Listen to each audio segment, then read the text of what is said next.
Here we go, new game. Before we get started, what shall we call you?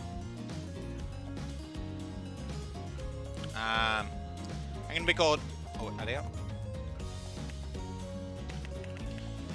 Soupilicious. Supilio. That sounds pretty good. Supilio. I can't delete it. Hang on. Starting again, I messed it up already. Squire. I'll go for Soupy.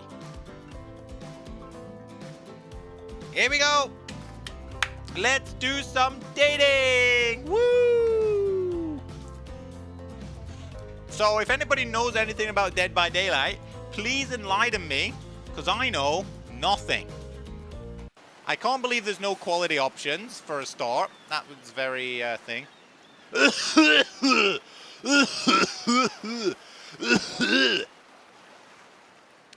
I'm just role-playing right there. I'm not actually coughing. Red, you know all the things. All right, Red. Is there any quality options yet? No. You wake up on a beach, soaking wet. Salt water stinging the inside of your throat as if you nearly drowned. Water falls from your mouth as you open it to gasp for air. Ugh. You have no memory of how you got here. In fact, you can only remember your own name, but not where you came from or a single fact about your life. All right. What you do know is that, despite the outrageous beauty of the landscape around you, you feel incredibly sick to your stomach. Wow, really went down the wrong pipe, huh? You need a minute or can I go on? I'm good, carry on. Because I can give you a minute, we got plenty of time, endless time really, I've not. Ocean. An eternity if you catch my drift. Whoa, not now, Ocean. Sorry, Soupy, may I continue? Wait, who's Ocean? Ocean's 11? Please, yeah, please carry on. Okay then, as I was. As I was saying, you look down at your feet, ankle deep in crystal blue water of a newly arrived wave. As the water recedes back into the ocean, it reveals a grotesque discovery. Kinky! A decomposing face stares up at you from beneath the sand. All you can do is vomit a stream of dark bile, bugs, worms, and other ick. Questions race through your mind. Where are you? How did you get here? Who is behind this incredibly charming and well-spoken voice in your head? However, answers don't come easy. Your mind is completely blank. What do? Dig up that face! Hell yeah, we got ourselves a souvenir! You brush the sand away from the half-buried human head embedded in the ground before you. Oh, hell yeah! Yoink! There is no body, just this head. As you pick it up, flakes of skin fall to the ground. Exfoliating. Open, revealing a gold coin sitting on the rotting tongue of this poor dead soul. Getting your hands dirty, I see. I like that. You're a take charge type. You got to be back at work in 11.5 hours. You're off to bed. Red, have a great sleep. Much love. GG's on a full day's job, work, and hope you do well tomorrow as well. You examine the gold coin briefly, happily distracted from what has otherwise been an extremely confusing morning. The sun beats down on you, drying your clothes. You check your pockets. They're empty. Plenty of room for a gold coin, you suppose, and you deposit it. Why is that a nice gold coin you've got there? What if you were to spend it right now?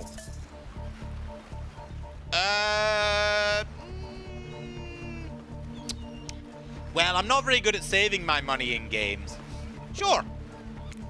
Why not? Yo, dude! Perky titties! Well there, hello there, I'm Dwight. Hi, and I'm Claudette.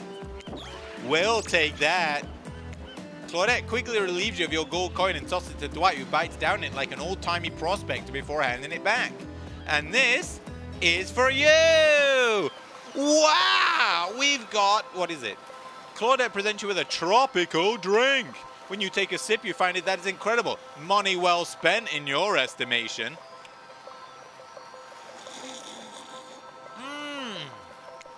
But I got to ask, could somebody maybe design the one one of these dating sims to be all-inclusive. It really takes some of the fun out of the fantasy vacation to be watching your wallet the entire time. Hell yeah, thank you. Thanks for the drink, it's quite delicious. You're welcome. Oh my god. We need to bang this bear. Did someone just thank us? Go with it, Dwight. It's normal to be thanked for doing a good job. Trust me on this one. Your mind doesn't have a chance to linger any longer on your current situations. You feel something soft bump into your foot. Oh shit. Oh no, don't be a quick time event. When you look down, you find a volleyball sitting in the sand next to you. This displays everything but sitting. You stare down frozen. A voice calls out you from behind. Little help, please. You turn around, and when you see what's waiting for you, a drawer hits the ground. Whoa! Titty! Woo! Look at those thighs! Damn, son! Oh, we've got to probably... Woo-wee! I think we're going to make this our main aim. I don't know who that is. Yeah. 4 gorgeous monsters stand halfway between you and a well-tended volleyball court. Each of them oozes with undead energy, a magical aura reaching out and penetrating you via your eyes. Woo. Your heart begins to race, curiosity, fear, desire. You can't help but stare at these casually dressed, let's call them killers. I don't know, not to be judgmental, but that's just the energy they put out there. So many competing feelings rush through your mind at once that you are completely paralyzed. Hello? They are weird days, and when there's this, all you can do is look down at the ball and back up at the monstrous lineup of, well, literal monsters.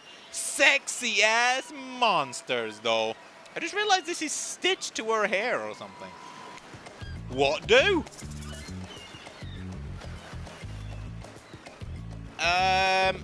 Toss it back. You bend down and grab the ball. It's warm from sitting on the sand on this beautiful day. When you give the ball a toss, it arcs beautifully through the air and lands right in the Huntress's hands. Not bad, stranger. Huntress muscles ripple as she grips it in her hand.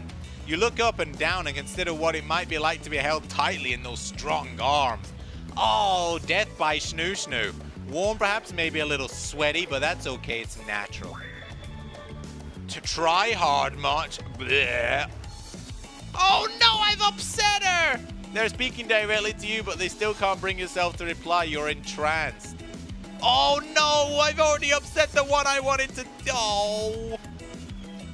When you snap out of it, you realize that everyone's gone back to the court. Alone again, you look across the beach at these strange residents who casually bat a volleyball back and forth, happily ignoring your intrusion onto their private beach. Should you be frightened, worried, excited? I did refer to them as killers, not to give too much away.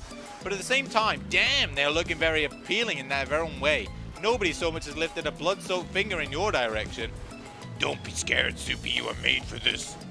Well, geez, if the spooky ocean voice says not to be scared, I'm sure it's gonna go okay. With no good reason not to, you decide to head over and see what happens next. La la la la la. It seems like you've derailed the volleyball game just by showing up. You derailed the goal, nitwit. And I guess you're also a nitwit. Look, it's best to just go with what the trapper says than when he says it. That's a policy I hold for pretty much anyone who always seems to have a flesh blood on their hands. Hey, don't worry about it. It's all just a game. Existence, that is. We need to get the spirit on our side. Besides, you seem to have a lot more interested in a silly game. What's your deal? What brings you here? You mean they're here to do more than distract from my total domination? That was right. That sign means he was done with the game too. Either that or he saw a butterfly or something. Oh, not a butterfly! I don't care what this slack-jawed moron is here. I just want to know, can I kill them or not? You know you can't. At least not yet. Oh yeah, not yet. Hey Zuby, you might want to know something. You might want to, you know, say something. Actually, never mind. There'll be plenty of time. Right now, this group has some questions for you. But we won't answer quickly and answer well. This is a timed quiz. It'll be very important later. Oh, shit. Or not important in any way whatsoever. Okay. How attractive would you say you are? Average. Pretty average. Just another face in the crowd, another normal meaningless life in the... Oh, Jesus, we're not doing well. I think you're quite cute, like a chipmunk or a grizzly bear. Woo. Or if you could have any superpower, what would it be? Invisibility. Invisibility. Same, although sometimes I think I already am. What is your best subject at school? Skipping class. None. I don't like it. Math, no. History. I was pretty good at history. History. Nice. Oh, it's important to know what came before so we're not all doomed to repeat humanity's mistake. I mean, we will anyway, but still. Touche. What's your favorite animal? What the hell is a mustelid? I don't even know what that is. Googling. Mustelid.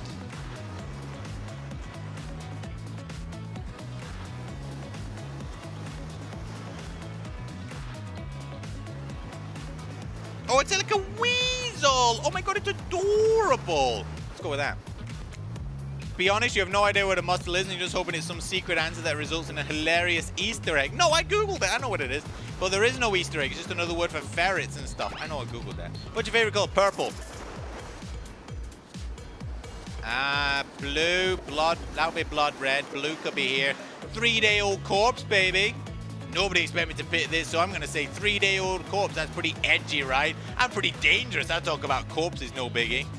Those are no good to me unless they've been frozen. You'd be surprised how quickly good meat can spoil, or maybe you won't be surprised at all. I'm still getting to know you. What's your dream job? Not working at all. Hell yeah. If we get to do what we really want, why work at all? It takes a lot of courage to break from society's expectations to climb the ladder. Only she could spin laziness into some kind of grand crusade, those damn millennials. Best flavor of ice cream. I don't like chocolate ice cream, vanilla, baby.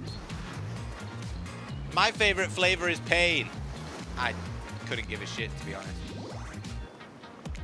Mine's vanilla swirled with pain. I think mint chip is the greatest flavor. I agree, I love mint choc chip. But enough about ice cream, am I right? Hold on a second, this reminds me. I am right, always. It's a lesson you should learn before we go too much further. Do what I say if you want to survive. Pick mint chip. We're teaching lessons now, narrator, you rascal. Kill or be killed is the rule on this island, even if for faceless voices. Tell me what's the best flavor of ice cream? Vanilla. The best flavor is vanilla. You got a reading comprehension problem? Yeah, I do. I just told you mint chip. I almost brought yourself a game over there, buddy. That's right, I can end your life whenever I want to. I'm in control, so don't forget it. If I say you like mint chip, you like mint chip. Now try it again. What's the best flavor? Vanilla. A rebeler? Not in my dating sim. You have to understand, it feels good to end someone else's game. You should try it sometime. What? Oh my god! What is... That's a bullshit. Oh my god. Actually kills you? Very.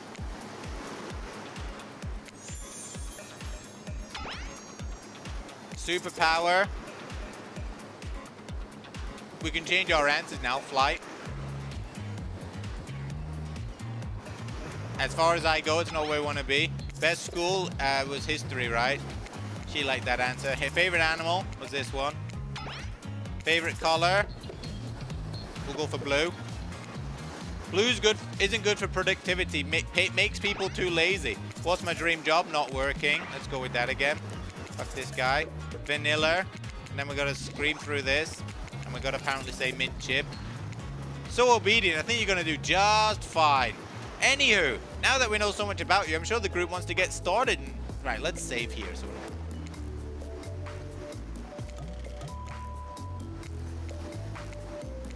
I'm Trapper. I pretty much run things around here. I'm the smartest, richest, strongest person on the whole island.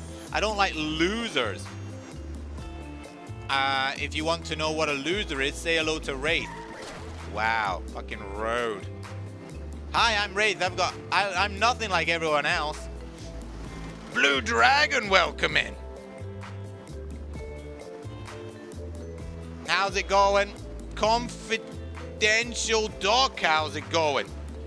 Jordan Plays, Tubby TV, Brienne Head, One on Butcher, Crazy Cat Gaming YouTube, how's it going? Shadow Steam Supporters Raid. Sure, why not? I'm here for it. Practical Porsche, how's it going? May Sky Blue, how's it going? We're a community like meeting new streamers. We raid from Discord so alerts don't catch us. We go around and say hi. We've come to see you. Well, hello, how's it going? How's it going? Welcome in, everybody. I'm Squire Soup, and I play all the games. Games you know, games you don't know. Games you'll play, games you never want to play. Not the raid line. I know, Jordan. I know. I can't help it. That's just the way they are.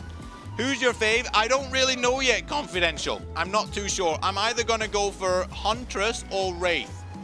I like Wraith because I like purple, and you know. No, not Wraith. Spirit.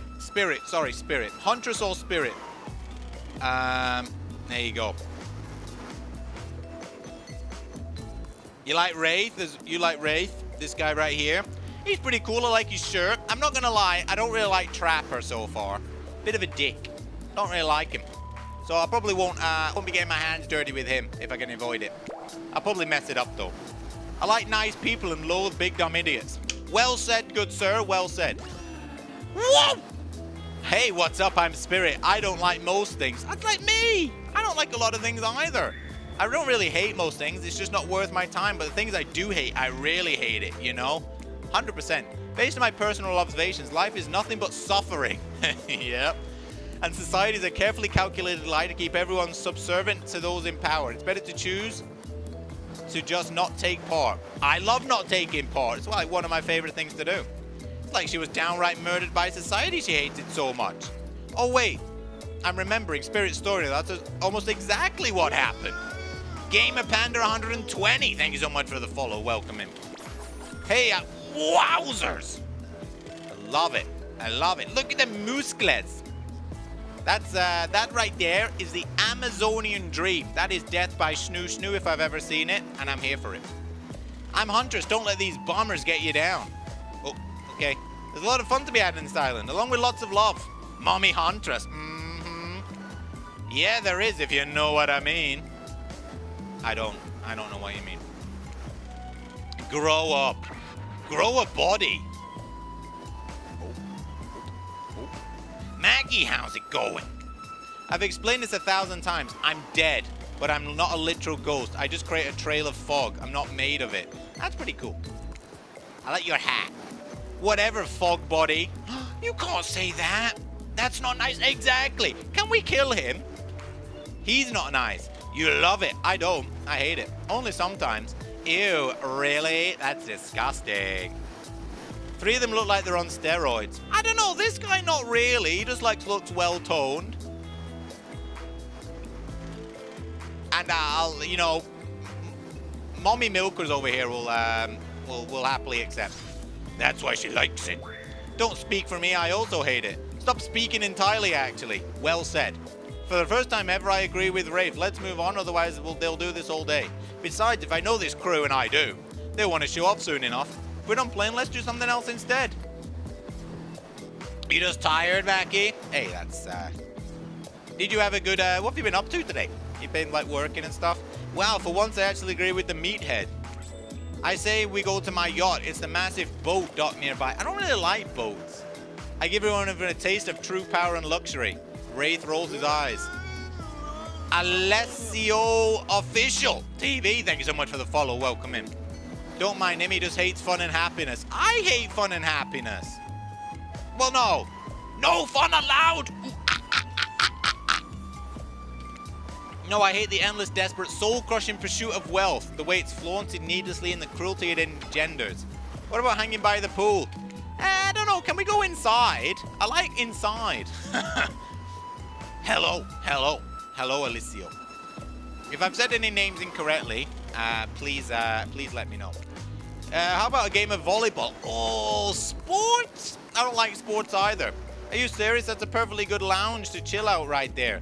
Wait, a lounge? I'm tired, and besides, I hate being in the sun. Oh my god, I'm with her. Whatever Spirit said. Oh shit, what does this mean? That's a yacht, yada. Volleyball, yada. Is this a lounge? Oh shit, you can't.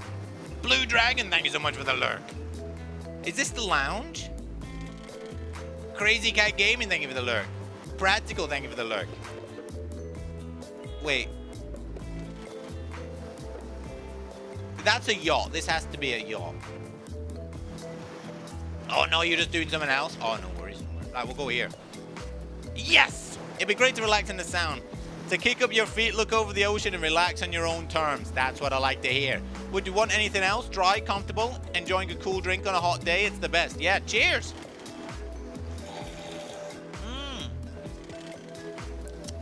Lovely.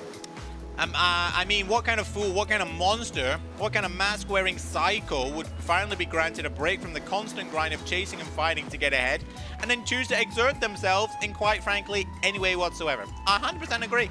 Ooh. Why am I the only one who gets it? It's time to stop the living by their rules. I won't do it any longer. I agree. Yeah, we should probably give her a second to calm down. Oh, jeez, it's these two clowns again. Hold on just a moment. This is Dwight and Claudette, our activity coordinators. They're also the cooks, the waiters, bartenders, janitors, and every other job. They're the only helper remaining on the island. Yeah, Dwight can go, though. We'll keep Perky Tits over here, though. The place we call Murder's Island. Cue to dramatic musical flourish. Ooh. None of the others survived. Survived the interview process, I mean. Hence why we should herefore refer to them as survivors with a capital S. These two have worked here a long time. So very long. I actually don't know how long it's been. Sorry, anyway, I should probably let Dwight and Claudette do their mandated jobs. They sure look happy, but they're vibrating. Are they really?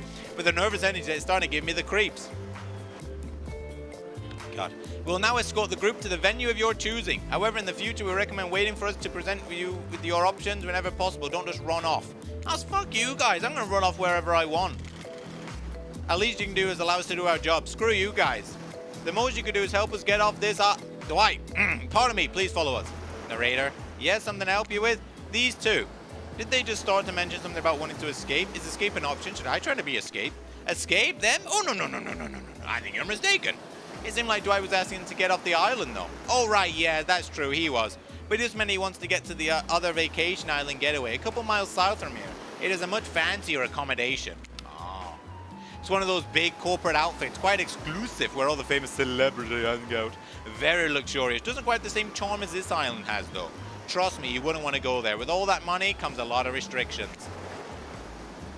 This is where you belong. Now, off you go. It's time for an activity. On this island, your decisions matter. Mostly. When I agree with them. Not like that other island. So what will it be? The lounge. I'm still going to the lounge. I want to get... This is my aim. I want to get with the spirit.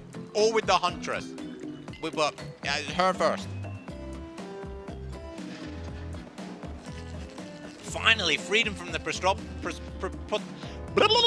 preposterous premise that the four of us would be engaged in some sort of thrilling 2-on-2 volleyball match.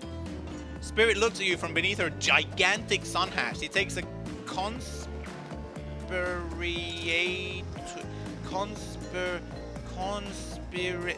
something. Yeah. I don't know whose idea of volleyball was in the first place, but I hate them. I tried to feign a sprained ankle, but everyone already knows that I technically float above the ground, so nobody believed me. I was even putting any pressure on my joints in the first place. Then I tried to annoy everyone by not giving a crap, and when they didn't work, I tried whining, and when that didn't work, I threatened to kill every single person living on the island. But turns out I'm not the first to toss those kind of threats around. That's a mighty nice dagger. I don't know where you pulled it from. So, thanks, I guess, for getting it called off. Are we threatening each other again? Now it's Dwight who takes on the conspiratorial tone. I don't know what this means. His eyes shifting as he slips into a loud whisper. Please, just make it quick. Is what you'll be saying when you get behind the bar to make the drink of your dreams. Hilarious, right, Dwight? Yeah, right. So what are we having?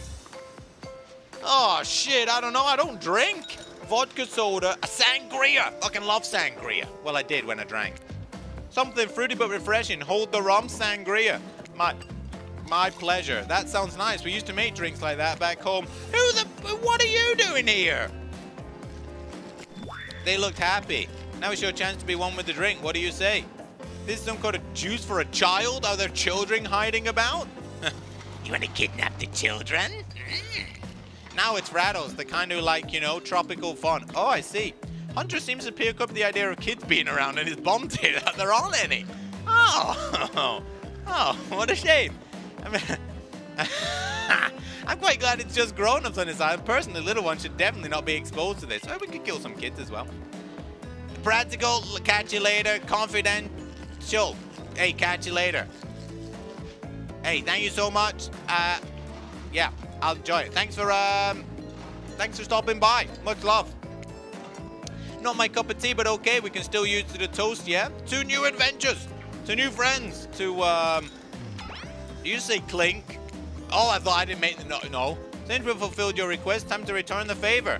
You should have known there was a catch. Icebreaker. I swear, if I had known they'd pull this kind of full enthusiastic community building crap, I'd have suggested we attempt to walk to the lowest point of the ocean before I even step foot near this bar.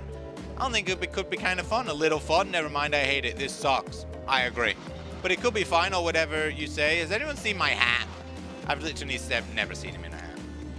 Now, if we must make small talk, I'm at least picking a topic before we end up being forced to do some lame improv game that nerds learn at their non-sports after-school activities that I never did because I'm not a nerd. I did. I just went home. I was part of the go home early club. Everyone else is like, oh my god, we're gonna hang out and I'm like, peace, I'm going home. Fuck y'all, I'm out. Methinks a certain someone doth protest too much. Sitting here on this beautiful sunny afternoon, worn sand beneath the cool fog, beneath my severed feet. The topic I choose is books. I'm massively regretting choosing the spirit now. I think we should go to the huntress. I don't think the huntress is gonna like reading.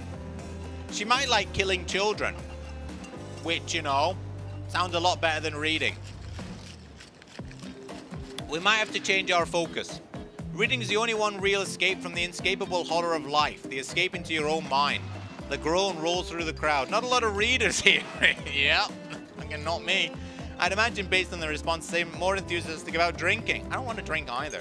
Because in a situation when it seems appropriate time to ask you, Soupy, what's your desert island book? The one book you'd bring if you were, well, on a desert island like this. Oh, and it has to be classic horror for reasons that should be obvious. She means because this is an island of horror villains and also the books are all in public domain. Nothing too modern. Humanity has gotten really soft these past 100 years. I agree. So what's your favorite? Oh, shit. Oh. Dracula, Frankenstein, Dr. Jekyll and Mr. Hyde. Ah! I mean, she doesn't like the sun. Neither does Dracula. I'm going to go for Dr. Jekyll and Mr. Hyde. That sounds like a fun one. Oh, we've got mommy milkers coming in, but I can't read. It's overrated.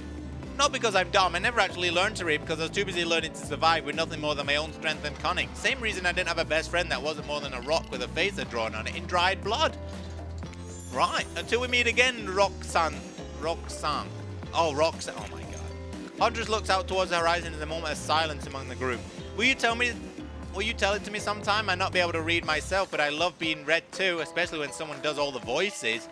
Oh, but my throat's gonna hurt. It's not really a story about friendship. Exactly, but who cares? Of course I'll tell it to you. It's quite a thrilling tale. I don't know if anybody can pull off quality narration all the time. Take it from me. You don't even need to read. You just make it up and it'll still be fun. Oh, I'm great at making up shit. Sometimes when I find myself in an abandoned house, I like to look at photos on the wall and come up with little stories to go with the pictures. Oh, yeah, me too.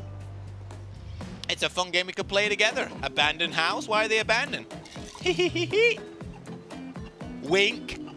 I don't know, usually when I find folks who abandon them, then they're not in the mood to tell me much. Enough about those old stories that belong to someone else. It's time to make up some new stories of our own. Before you know what's going on, Huntress is waving an empty vodka bottle in the air, a devilishly twinkle in her half-mask covered eye. I don't want to be that guy, but this is not a vodka bottle. Might I suggest something a little naughty? Let's all get in a circle and spin this bad boy. The trickster. Who the fuck are you?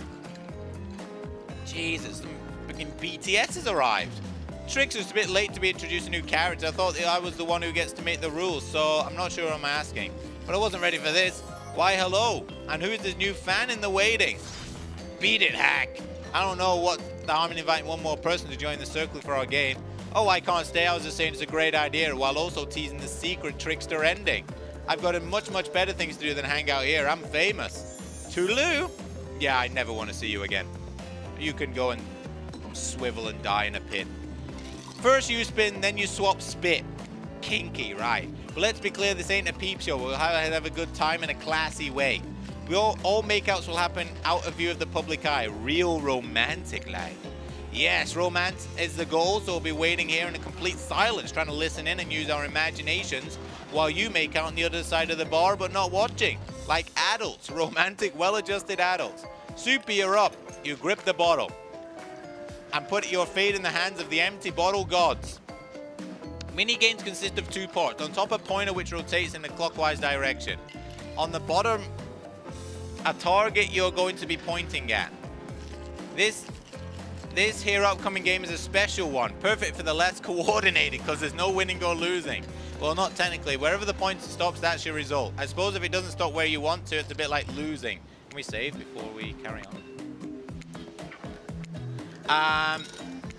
That's if you don't tell them. Ready to play? Would you like me to repeat it? I'm ready. Away we go. Spin the bottle and see who you're gonna smooch. Right, we want to stop it up at the top. Stop. Yes! I'm winning.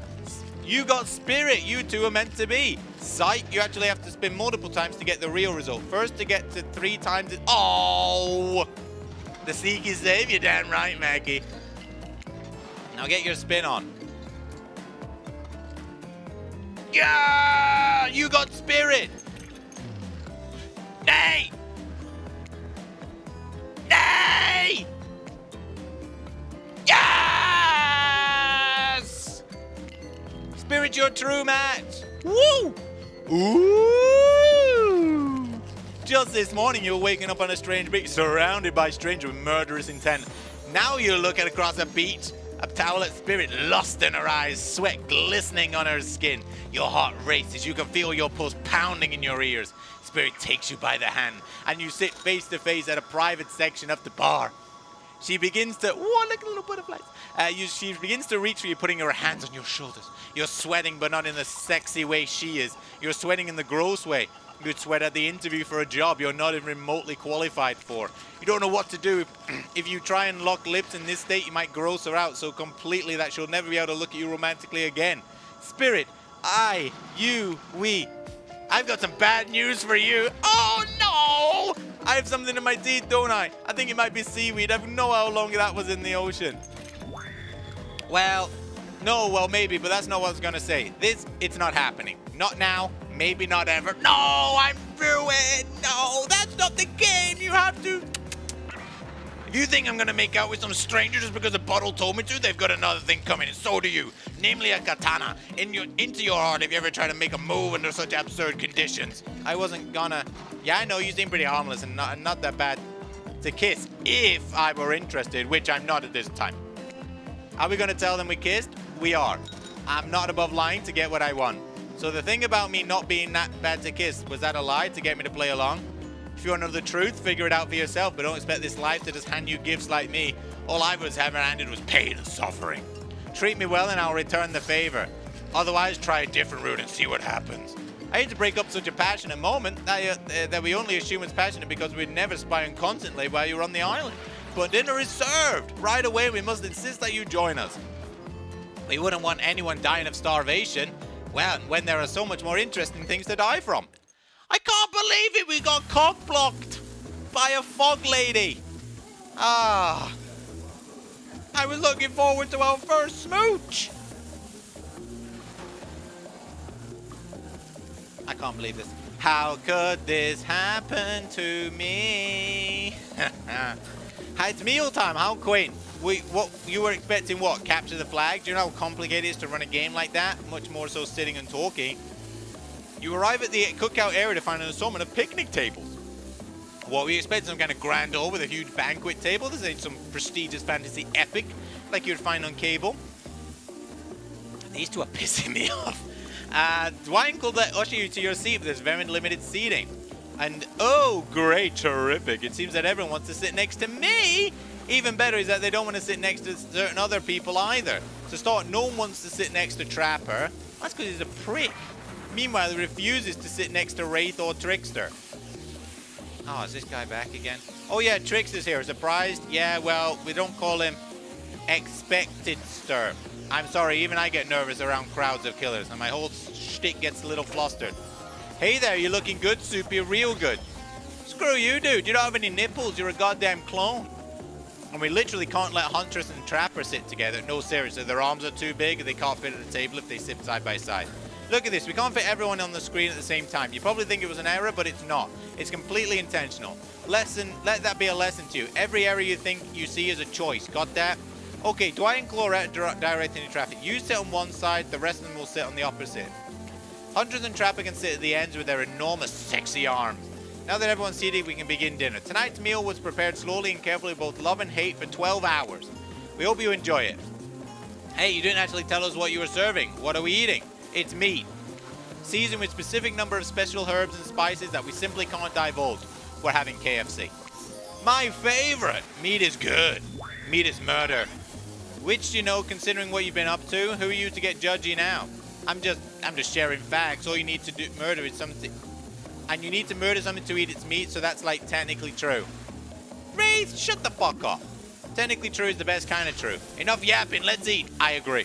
Soapy. Soapy. You think what I'm thinking? It's going to be it's going to be a person on that spit, right? Or several parts of overlapping people, perhaps. I haven't seen many pigs wearing palm tree button-down print, you know. Have you not? They're all around here in Japan. When you look closely at this bit, you spot what definitely appears to be scraps of fabric sandwiched between some layers of meat. I think I might be sick. Is there anything else to eat? This took 12 hours. We do literally everything on the island. Actually, there's one thing you're not doing today. You're not carving up this delectable meat. Wow, he's right for a change, because I am with my broad axe. It's the perfect tool for easily chopping anything in twain. Twain? First, who says twain? Shania. Sometimes I swear it's like you're from completely different historical eras. Second, I'll handle this with my cleaver. Fast, powerful, and clean. At least it's clean when the meat is cooked. No blood. Ugh, you two and your ridiculous bicep swinging contest. Enough, grow up. Obviously my gorgeous katana is the only option. It is. I 100% agree. I'll show you both my katana and send you the actual hell if you like. Please stop. I hate it when we fight or talk, even when we look at each other. I can do it. I have the skull of Azorov. Great. Instead of slicing up, you'll club it to a second death. Hey, Soupy, I know this isn't what you want to eat, but hurry up and volunteer to carve up dinner. Otherwise, I'll be gone for hours. No hyperbole. They once argued for the most effective weapons for 72 hours. It doesn't matter which one does it. When they're done, they will take longer than cleaning their weapon. All the explaining. Despite being a bunch of killers, for some reason they're always terrified of tetanus. Hey, why don't you just let me carve it up? Splendid idea. We'd hate for it to go cold. He hated it when it got cold. Here's a machete, freshly sharpened. Minigames consist of... Wait, minigames again? And the bottom a target you're going to be pointing at. I never saw the target last time. Press the space bar to stop the pointer while over the target to win. Failure and you will lose. To achieve the perfect success, land on the start of the target, not the end. Ready to play? Ready. Away we go. Slice. Wait, what? Ah! You completely missed. Yeah, but I was kidding. For fuck's sake! For fuck's sake! Yay! Fuck. What the hell was that? You ruined dinner. You're swinging so poorly aimed. You hacked it into pieces. That kind of pieces too. I hope you're drunk. Dinner served. Yay! I did it! Your sounds, especially coming from the mass killers while they eat, which involves lifting their masks and shoving food up behind them, are nasty. Spirit Mom doesn't eat. She's the only one who seems to really embrace being dead. They're all dead, right? That's obviously hell. I mean, come on, we're still trying to be mysterious here. I think mysterious come easy. Claudette and Dwight are the only ones who've been working their asses off to make this night perfect. At least they're lifting their masks. That's only 99% as disgusting as it could be if they just try to mash stuff through there. Spirit, why aren't you hungry? The two best things about being dead is not having to eat. That's only one thing. Think about Sumi. Number two, is no number 2. One less thing about in the afterlife. Ah, I'm getting it. Her pipe's clean. You might not have noticed, but I'm mostly just a bunch of dismembered body parts floating in spectral form. I've just noticed your thing is see-through. Nice. Do you see how deep this cut is on my abdomen? Do you think my digestive tract connects anymore? Between the food and the behavior of this group, it might be the worst meal in history. But even worse is staring at you. You're not eating. They don't like that. They think you want... I think they want an exploration. Look at that seagull! Wow, you ever seen a seagull that big? I haven't. That's incredible. Anyway, what we're talking about. Lame misdirect. Yeah, she's right, Soupy. Pretty lame. Own who you are. Never compromise. Yeah. I've not been reading. You have no idea the last time you ate a real meal. You've been standing in the sun. But the seagull. Uh-oh, he just made a lot of good points. I swear. You're beginning to feel lightheaded. It waved at me. You might need to eat to survive here. Either that or someone poison you. No, wait, you haven't eaten, so you can't be poisoned. Whatever the answer is, you're clearly going to pass out. Oh, hey, it's me again. Your friend, mentor, and guide narrator to the narrator, the ocean. Not sure how I feel about that characterization, but I'll allow it. I brought you here and I might be the only one who can help you now. So there's one thing you must do to survive. You have to figure out why you're really here. No one can tell you, not unless you follow the right path, or at least a right path. There's too many of those to count. Hopefully you just pick at least one of them, because there are even worse, more wrong paths. Many of them lead to your demise, others lead to something worse. Starting scene's over and having to fast forward back to where I am I right? For this place holds many secrets, even from itself, but the one that truly matters can only be learned if you answer the most important question. Why are you here? Why are you here? Answer that and you'll learn the truth, the ultimate truth. Vague, mysterious. I gotta give it to Ocean character. There's some quality early game storytelling. I mean, not really. Hold on, I'm back. One more piece. You've got so many choices. You've made choices by now. Some of them I liked, some of them I didn't. It's in your best interest to make more choices that I like. Mate, I don't even... Oh. You wake up to find Spirit holding your limp body, gingerly pouring cool water into your mouth. Don't you just love the ocean at night? I do. I love you at too early. Staring out over the vast darkness of the ocean really validates the feelings inside me. They're all truly insignificant, and the only thing worth pursuing is revenge. And I have to wonder, how could anyone believe anything else? I look out into the darkness of night and ponder her question. Well, it's a simple question. How could they? How could everyone not feel small and alone in the face of such massive nothingness?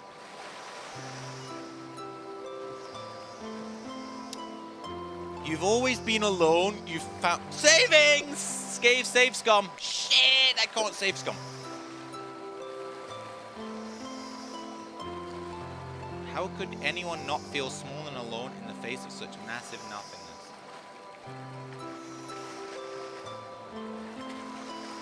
Is this supposed to be past tense? You found someone special? Or it's like, or is it you find someone special?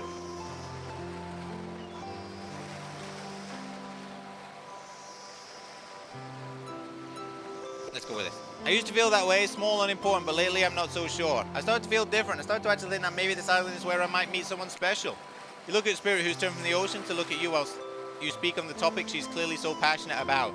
A friend, perhaps something more. I don't know what the island has planned for me. A friend? Friends are just cowards who seek comfort in numbers. I had friends once, back before I was chopped into pieces by my father. Root beer Noel, how's it going? Soupy, since when did you get a lovely pair of boobs? Do you like those, root beer? Do you like them? I had them done recently. Unfortunately, the surgery didn't go quite well. Apparently, I woke up and flailed my arms around, and they ended up with like pieces of glass in me. I've kept them in so far because I don't have enough money to get them removed. So I'm just keeping them in for the time being. Kind of liking them. Sometimes they get caught though. It's been horrendous, you know, going to sleep, ripping up the bed sheets and the mattress. It's been a whole thing. But Root Beer Noel, it's lovely to see you. How was your stream? Did you have a good, how was the Cult of the Lamb? I was lurking. Friends aren't what's keeping me held together. I'm a floating cloud of rage. I was so dumb, so busy trying to please everyone and be the perfect student, the perfect employee, the perfect daughter. I didn't care of myself, and now I'm all I've got. Worst of all, I got distracted from my true purpose, my destiny, the purpose that was sitting inside me my whole life. Okay, this may sound a bit silly, but Spirit looks around to see if there's anyone else on the beach. When she's convinced it's only you two, she continues. There's a dragon that lives inside me. Really? I've always known, but I've tried to ignore it. When I couldn't ignore it, I tried to push it down. I'm so stupid. You're not stupid. That sounds badass. Right? But I didn't let it out. And then, you know, chop, chop. And now that dragon's pretty much a one-track revenge beast. But enough about me. What's inside of you, stranger? Rub me the right way and you'll find out. You're looking sharp, thanks. What's inside of me? No dragon, just a lot of fire. No dragon, just a raging inferno. In fact, begging to burn this whole place down if I let it out. Maybe I am the dragon. I'm sorry, but you're no dragon. I'm breathing fire. That's just some hobby-type nonsense. I'm a descendant of a proud samurai. Our dragons are on a whole nother level. Looks like there was only one room for one dragon inside Spirit after all. Just as things really heating up, you heard a flurry of footsteps behind you. And you quickly spin around, ready to fend off whatever new danger has popped up. I only found it's these two clowns again. Clipboards in hand, which are waving in the air. Very important that we stick to the itinerary and to attend each event as scheduled. Playing sick for cute flirt points was not part of the evening's activities. That's strictly slotted for after camp story time. At this rate, we'll be late. Playing sick? No, no time for excuses. Well, there it is. But there's schedule for after, which comes after flirting. Go, go, go, go, go. Oh. I'll be honest with you, I hate reps. Holiday reps are the worst people in the world. They're dog shit. They just fucking... They're so concerned about their shitty schedule that they actually don't care if you actually have any fun. They're just soulless husks of people that have given up. I've never had a good rep in all my time. I think when I was a kid, we went on a couple of family holidays with a rep, and I vowed to myself when I was older never to get a rep because they're just terrible, terrible. Someone now is gonna go, I'm a holiday rep. My dad's a holiday rep. Once everyone has gathered at the fire pit, Dwight and Claudette make an announcement. We're not gonna blame anyone in particular, but someone, and we're not gonna say who, so don't worry, you, hasn't been sticking to the schedule. That means we're behind on time for evening activities. And we'll only have time for one person to share their special spooky nighttime story. Just one story, but story time is my favorite. This is a narrative-heavy experience. Telling me there's only one person gets to share, how will we decide who? Oh great, we have to decide as a group. That never goes well. Whoever did now step up. I swear I won't be angry. I'll merely chop your head clean off. No fuss, no moss. Voice trembling, you realize it's probably for you, but you embrace your fate. Sorry everyone, I think they're talking about me. To be honest, I still don't understand this whole schedule thing works. I guess I lost track of time while I was passed out. Been there before, even though it's taken some pressure off me, but it's an absolute dream come true. Is it really fair to pick on the newbie? Seriously, has anyone ever here ever happened on schedule, even once? Damn it, Donald! If you try and flex that authority gimmick one more time, so help me, I'll snap your head off so quick. You'll drown in his own blood, Cynthia. Fuss and Moss are back on. You two know I love to hack and slash and slice. Who the fuck is Donald? We all know you love to kill. It's almost all you talk about. Nobody named any names. Who even knows any names? Not us. I renounce my name. Who's Donald? Who's Dwight? Who even knows anymore? Call me nobody. But we're still gonna get started on story time, so Subi, who do you think should go? Oh, damn it, that's a name. Please pick somebody quickly so the tropical vacation doesn't end in a bloodbath. Obviously was trying to score points with Spirit. I choose you, Spirit. Whoa, whoa, whoa. The entire experience is carefully crafted to avoid an IP infringement lawsuit. Let's be careful with the catchphrases. Really, you want to hear from me? Spirit huffs and dramatically rolls his eyes as she gets to her feet in front of the campfire. Don't let her talk you out of it. She's great with ghost stories. I don't know where she gets it. She comes up with the scariest stuff. Seriously disturbing, even to me, and I literally pulled the guy's skull out and his spine out once with my bare hands. Talk about bullshit stories. If everyone else is going to chit-chat, I can just sit myself down, and Hunter's eyes go red behind her mask, and both Trapple and Ray take their seat. They know when it's worth fighting and when it's not. Is this the part where I balk for Trapper? Mama Spider, it could be, but I don't like Trapper. He chats too much, and I don't like him, so we're not going for him. We're going for Spirit or for Huntress. So far, Spirit is on the cards.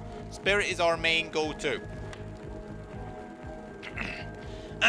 Well, I hate to break you, but tonight's story isn't scary. It's a romance. Too late now, though. I was selected. I'm going to tell my story. I call it Boobs. The Prisoner's Kiss. Ooh. You notice the hunters and raided the boat sharing a giant tub of popcorn. Nobody offered you popcorn. It was a dark summer night. Warm rain seeped from the sky like blood from an old wound. Detective Hotta, a celebrated investigator and renowned hostage negotiator, was called to the scene of a strange occurrence, unlike anything she had seen before. When she arrived, the scene was chaotic. Crowds had begun to gather. A dozen other officers were doing everything they could to keep curious onlookers away. But how could anyone resist wanting to know more? For there, in the midst of a busy market, had appeared a giant box, strange, alien in appearance, and massive in size. No one knew how it got there. Was it delivered, built on site, in such a busy area? How could something like this just appear? A mystery, as if it was conjured by magic. But it was no illusion. The huge box was very real, and someone was trapped inside. Spirit poses her so to look from face to face in each audience member. She has no expression, but you feel her vibrating with the energy. And she's in her element. Help me! Help me! Someone cried from in the box. Oof. It was a man terrified, trapped. In prison, his voice trembled. By now, it was as if every detective in the city was there. Looking this strange structure up and down, inspecting it on every side. It didn't make sense. There was no doors, no windows, no fasteners, no seams. It was completely solid and much too heavy to be moved by hand. Solid, that is, except for a single small slit that's just to see the bloodshot eyes of the prisoner trapped inside. I don't know what happened. I woke up and in here I was. I'm so scared. Please help me, cried the man as pleading for his life. No stranger to tense situations, Detective Hotta comforted the man. She used her training to calm him and buy time for the other investigators. However, time did not bring clarity, only anxiety as the night dragged on with no progress of opening the box. As the night grew longer, the seeping rain puddled at the ground. The man inside grew more desperate, more lonely, more pathetic and in need of help. But Detective Hotta was no help at all, powerless to save the man. Guilt began to weigh on her like it did before. Don't let me die in here, the man begged. Don't let me die alone. Stay calm, the instructed detective. You're not alone, I'm here. Hell, half the town's here. We're all in this together. And we won't end this until the end of your story. Looking through that narrows the passageway, Detective Hotta watched her own reflection in the tear-filled eyes of the strange, sad prisoner. Together they both wept in silence at the hopelessness of the moment. Promise? Asked the man. Promise that I'm not alone? Yes, she promised. I do. A simple pledge. She felt an instant connection she had never felt before. Not to her family, not to her friends, not to any of the hostages she'd worked so hard to free before. And so, when the man's eyes closed and backed away, it didn't scare Detective Hotta, for she knew he would return. And he did, pressing his lips to the narrow slit in this horrible box, repeating his question again, steam flowing from his mouth as he asked, Promise? Promise that I'm not alone? Yes, she promised, I do, and pressing her palms against the outside of the box without truly knowing why, Detective Hotta leaned forward and placed her own lips to the man up to the opening, let her breath creep into the strange structures, allowing her warm lips to fall on this man's.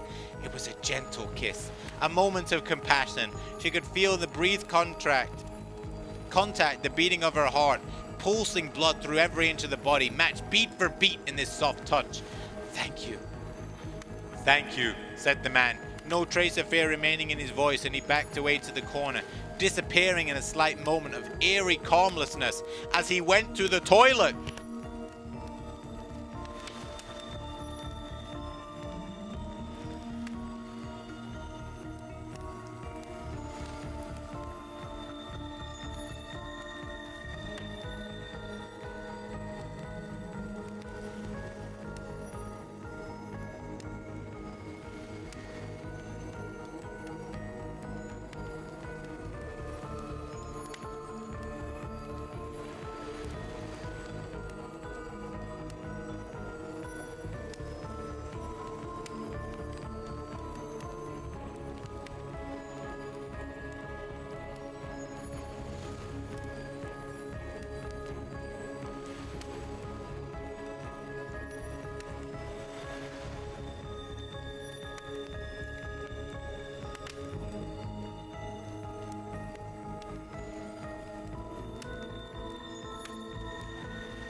And the man came back. It's fine. He's not canonically that chatty anyway. Not in actual DBD lore. In actual DBD lore, not in this. Oh, okay. I've never played DBD, Mama Spider. I'm not gonna lie. I saw this dating sim, and dating sims are kind of funny. I got gifted the game. It's pretty enjoyable. A lot more reading than I envisaged. I expected. So, you know.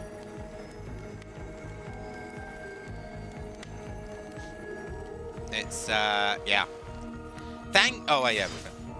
Get back! Yelled an officer, suddenly thrusting himself between the Detective Hotter and the box, breaking a silence that would soon be filled by a cacophony of whirring gears and clicking latches, a symphony of mechanical activity happening all at once. Something had triggered as if an unseen lever pulled, and inside the giant box began to slide open.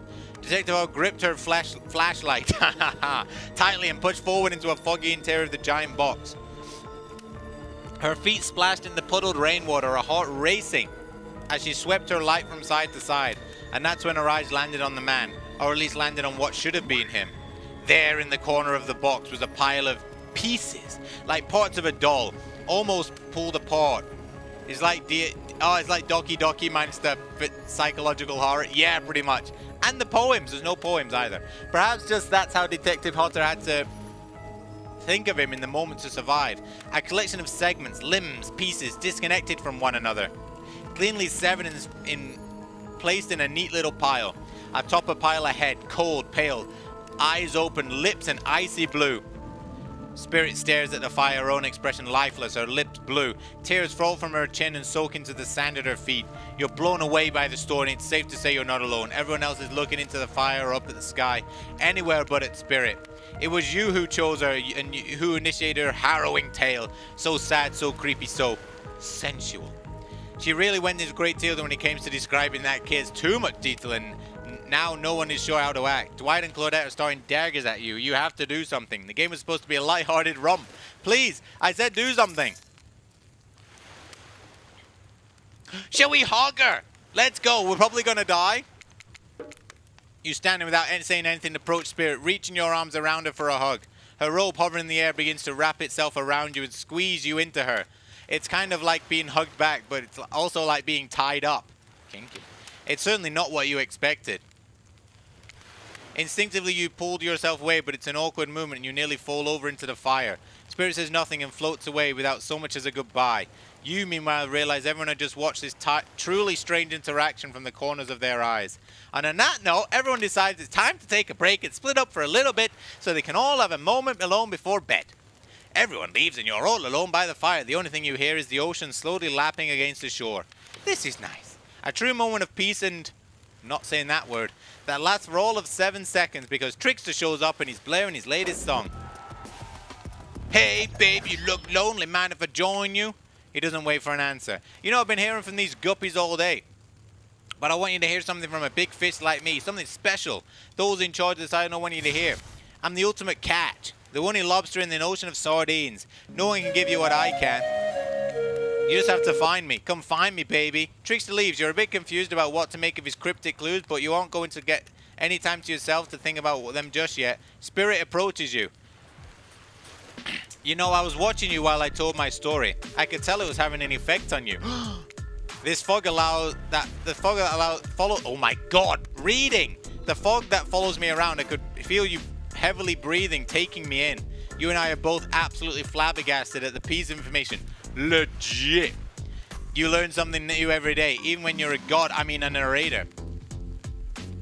Schwovelin, how's it going? How's the dating? We're going for the purple lady. She's you know, she doesn't have everything connected, and she's got these pieces of glass in her, but she's got some banging titties. So, you know, there you go. Tom, good morning. How do you do? How do you do? How do you do? You're doing it again right now. You need to calm down. You should come into the hot tub with me. Dipping in hot tubs with the Spirit, you've come a long way in a single day. I'm not saying you shouldn't follow her and offer like that. Don't forget our little talk. Fuck you, I'm going to the hot tub. Yeah, I got, oh yeah, Schwaffler, I got played. I got played like a fiddle. We were playing spin the bottle. I did, boom. 3 times I landed on the spirit. Boom, boom, boom. We went round the back of the bar for a bit of a smooch. She reached out her arms, and then she went, I ain't kissing you, fool. You think I'm just gonna play this game of yours? She was like, you better earn it. I ain't gonna fall for none of this tomfoolery. And then we had to just lie that we kissed. I'm still an unkissed virgin. You suck. You and your storyteller friend slip into the water. It's just the right temperature for an evening dip. Plus, if some jealous shark comes along and manages to jump from the ocean into the pool, you're pretty sure your killer companion could handle it. Yeah. I just want you to be totally clear, even though that story bore some similarities to my life, it was not about me in any way, shape, or form, not symbolically, not metaphorically, not other-ironically or ironically. I believe you completely. Sure, you were cut into pieces. This is your last resort. Suffocation. Spirits breathing. Don't give a fuck if you... I cut my arm hugging you, baby. A perfectly normal coincidence. Sure, you're on this island, trapped, one might say, in the most puzzling of places. Also a completely regular coincidence. I'm sure his lips are blue and your lips are blue. Really, you'd call this blue? Let me get a closer look, baby. Searching for answers, hoping to find revenge. Okay, so the simplest stop there, I guess. Coincidences. Sorry, yeah, the coincidences. Get through this through your head, whoever you are. Samurai blood runs through my veins. Oh well, maybe it was coagulated by now. No need to sweat the details. Regardless, I'm a descendant of noble warriors, thousands of years of training with bladed weapons, preceded by entrance into this world. Do you know how many swords that is? A lot. You gotta figure that with the many sharp edges, a person is bound to get disconnected from a body part here or there. I mean, babe, I'm not judging. You got all the right body parts connected for my liking. The truth is, I won't typically share this, so don't go blabbing about it. I dreamt that story, like watching a movie in my sleep, when I was just a little girl. You dream wacky shit like me! Years before my father sunk his blade into my skin. Oh, I've never been able to shake it. That's a very adult story for a child to dream. Do you believe me? Yes, 100%. I know we just met, but yes, I do believe you. Love, I'm really just trying to see what's going down elsewhere. But yeah, the way you told that story, it's clear it came from somewhere deep. Fool! Who taught you to trust this stranger? You're gonna get hurt if you don't learn to take better care of yourself. Now you've got me wondering, do I believe you or do I believe you if you believe her or not? If I know everything, just because trust me, I do know everything. Don't I already know the answer to my own question, but I believe you to answer Spirit's question. Whoa, ocean air got me tripping. Sorry, I didn't mean to distract us both. What's more important is a certain corpsey cutie floating in a cloud of mystical mist might still be waiting for you to say the right thing and free her from a puzzle box. If you believe that she is. Damn it, got me going again. Unfortunately, before you can flow this conundrum to what surely be a mind-numbing cycle of new questions, you find a certain someone standing before you with a fresh towel. Oh, ruin these pricks! These goddamn clowns! Spirit, just end these fools! But it's time for bed. Oh. I might be the youngest one here, but I'm no kid. I do however, love being wrapped up in a fresh, clean towel. My mum used to help me wash my hair when I was young. She'd comb out all the tangles and tie a ribbon around it before sending me on my way. I miss her. You watch as Spirit stares off into this, her hand gripping into a tight fist. She doesn't notice you're watching her at first. When she catches you looking, she turns away, roughly grabs the towel from Dwight and then pushes him in Claudette's side as she floats off. These two cock blocking me. You head over to the campfire. The heat is comforting on this chilly night. Looking into the crackling embers, you think about Spirit's story about the prisoner in the puzzle box. If you manage to escape this place, will you leave with your life, or has it already been taken from you and it's just a matter of time until you make a gruesome discovery? Before you can dwell on your fate, the two clowns arrive, and their now familiar creepy smiles stretch from ear to ear. It's a bit menacing to see a smile like that lit by firelight. We must apologize for the accommodations. You weren't prepared for another guest, but we're going to make comfortable or die trying. I hope you die trying.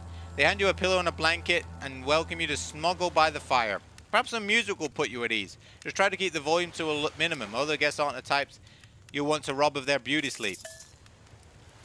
Alright, ready?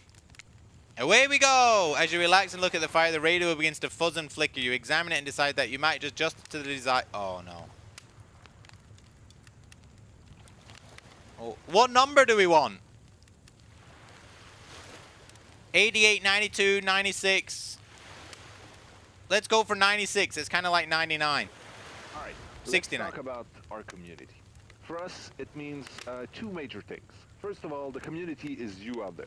It's you and everybody else either playing the game or talking about the game or creating content relating to the game or being inspired by the game to write music or to make outfits. It's everybody that's part of blah, blah, blah. This is like an audiobook with the best dish raider I know. No matter how many things you listen to, you can't sleep. You decide to ask one of the killers to spend a little more time with you until you're sleepier. Who would you like to summon to your side? My babe, obviously. Spirit, are you around? I was wondering if we could get a little more company. Spirit tells you her secret of falling asleep when she's feeling restless. I like to listen to flute music. Dab on some essential oils. I'll dab on you. Shoo! And steam my pores. Really? What? Even the dead like to relax. I don't really have any of those things around. Ah, a comb and a ribbon. Spirit reaches out and presents you with a unique item. It's a comb carved from bamboo. I guess you could hold on to this. It was a gift from my mother. I will want it back, though, and if you lose it, well, you'll get revenge on me if it's the last thing I do. So, having fun being hooked? I've not been hooked yet, Amy. But I'm getting there slowly on her. I finally start to feel sleepy, except maybe this isn't really a sleepy feeling. Maybe you're just paralyzed. You're trying to keep your eyes open, but you can't. Darkness overtakes you. The dark voice from earlier speaks to you again. The human body is made above 60% water. Did you know that? Of course you did. Everybody knows that. Even amnesiac video game protagonists. Wow. Yeah, I'm hooked on Spirit, 100%. Well, guess what? Drink as much as you like. You'll never get to 100. You hear me? Don't think I don't see what you're up to. I'm drinking more. I'm going to get to 100%.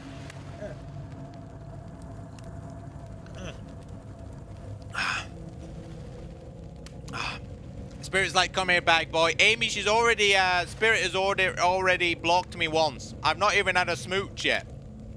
You're awake suddenly to someone looming over you. Oh, Christ. Trapper sitting beside you, sketching a portrait. Oh, you're awake. I saw you with the Spirit right before bedtime. You should know they're not what they seem, not like me, who's obviously completely honest and trustworthy. I was out checking to make sure you weren't sleeping near one of my... Actually, never mind. Just be careful where you sit. But since I'd like to share two things with you.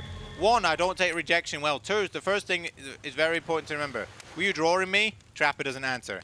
You aren't drawing stink lines radiating from me, are you? Still nothing. Look, I'm not an easy guy to get along with or an easy guy to spend time with. I don't want to spend time with you. I don't want to spend time with you. You goddamn big elephant bulging muscular manly man. I'm trying to get with a Spirit. And you've got massive ingrowing hairs, bro. You need to take care of them. That's not good. Reaper, how's it going? Yeah, I'm playing it, Reaper. I'm playing it. I'm enjoying it so far. I've already been cock-blocked twice. I got... Come here, bag boy. You're damn right.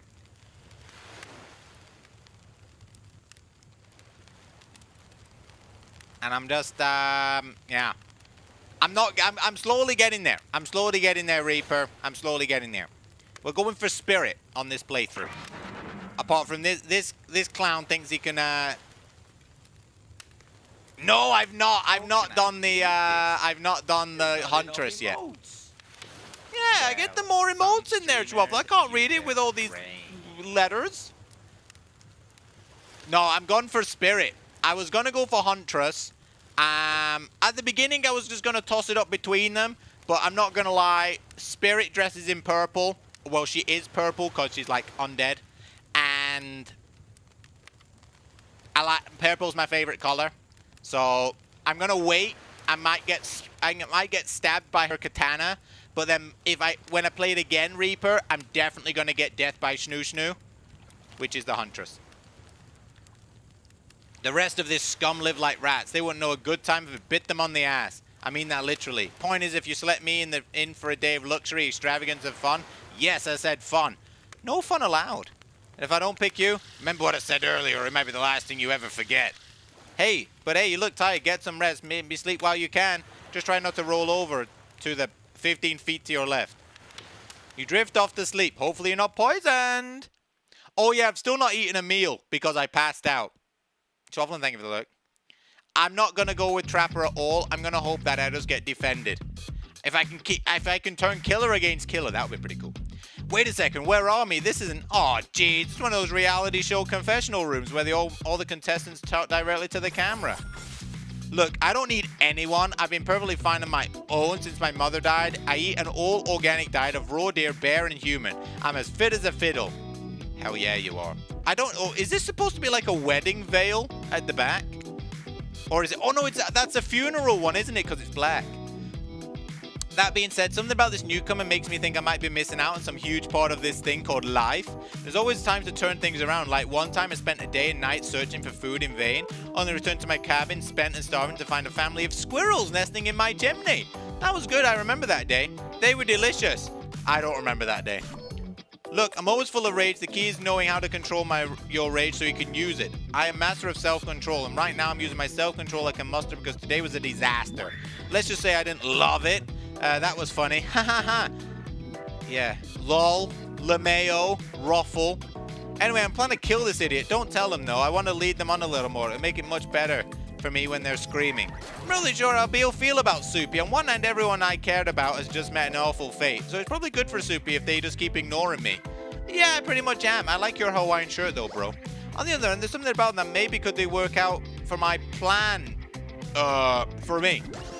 I know that everyone thinks me as beautiful, cold-blooded monster. Yeah, this is exactly why I chose you. I can't help it. Circulation just isn't my thing. I don't choose to be cold. This cute hat and robe. Okay, those are choice, sure.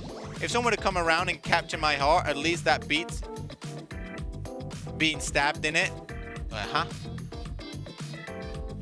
And besides, if I'm going to get bloody revenge on society that has used me and throw me away, maybe it wouldn't hurt to have a little help. I volunteer. I volunteer. I volunteer. Put me in, coach. You open your eyes. The sun is shining. The sun is shining in the sky. There ain't a cloud in sight. You feel great, totally well rested. Mr. Blue Sky, you're not even suspicious of the fact that you fell asleep by the campfire but woke up several yards down the beach.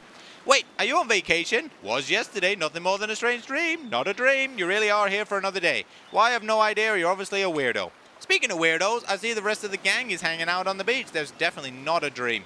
You won't rule out a nightmare just yet, though. At least they make for a sexy bunch. And here comes sexier Trickster. Oh, Christ, not this clown. Morning, beautiful. I thought you might like a nice cup of joe to start this incredible day off. No. Trickster seems suspiciously cheerful. I'm sure there's nothing nefarious behind his joyful demeanor. Everyone knows musicians are morning people.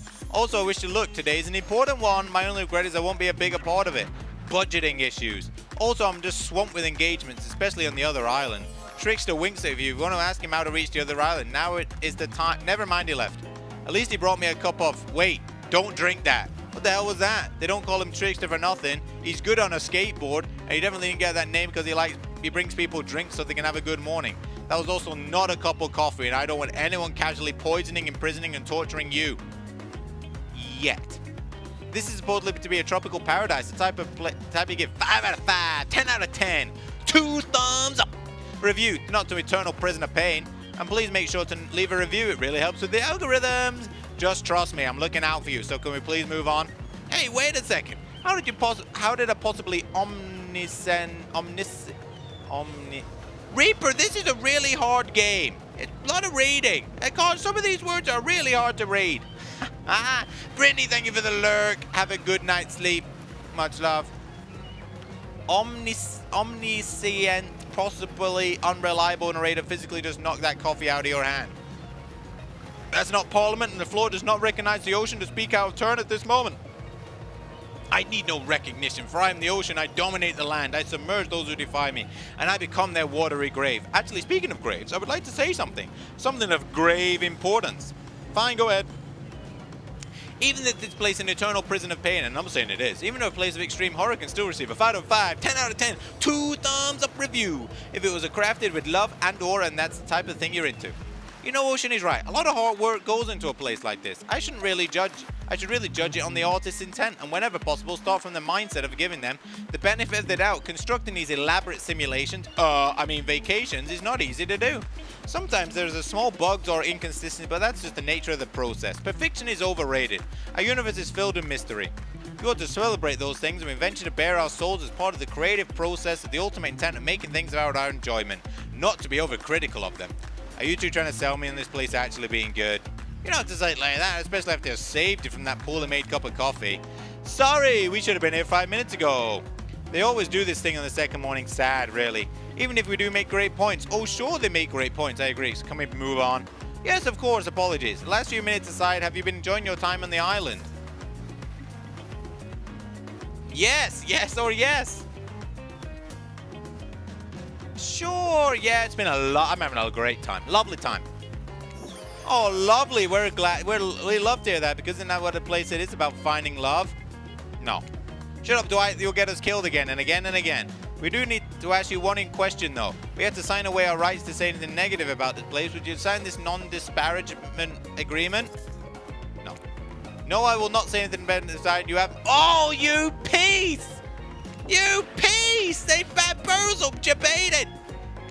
Excellent. Yes, yes. Hey, Soupy, it's still totally cool if you have a constructive feedback. The place to leave that is in a positive review, because we all know that nobody reads negative reviews of games resorts like this. Anyway, I see the two clowns have got into a trance, and with grumbling I hear for your belly can only mean one thing. Breakfast! Woo!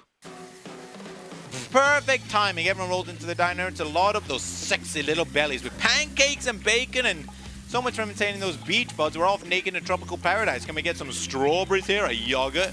MacD power to only get you so far. Even killers watch their sodium intake. You take your plane and sit down. Thinking about yesterday and the whirlwind of feelings you experienced. Danger, dread, disorientation. It was going through puberty again. Except all in one day in a beautiful and mysterious island. Looks like you're not the only one who's doing those introspection, though. Trapper stands up to talk about his day.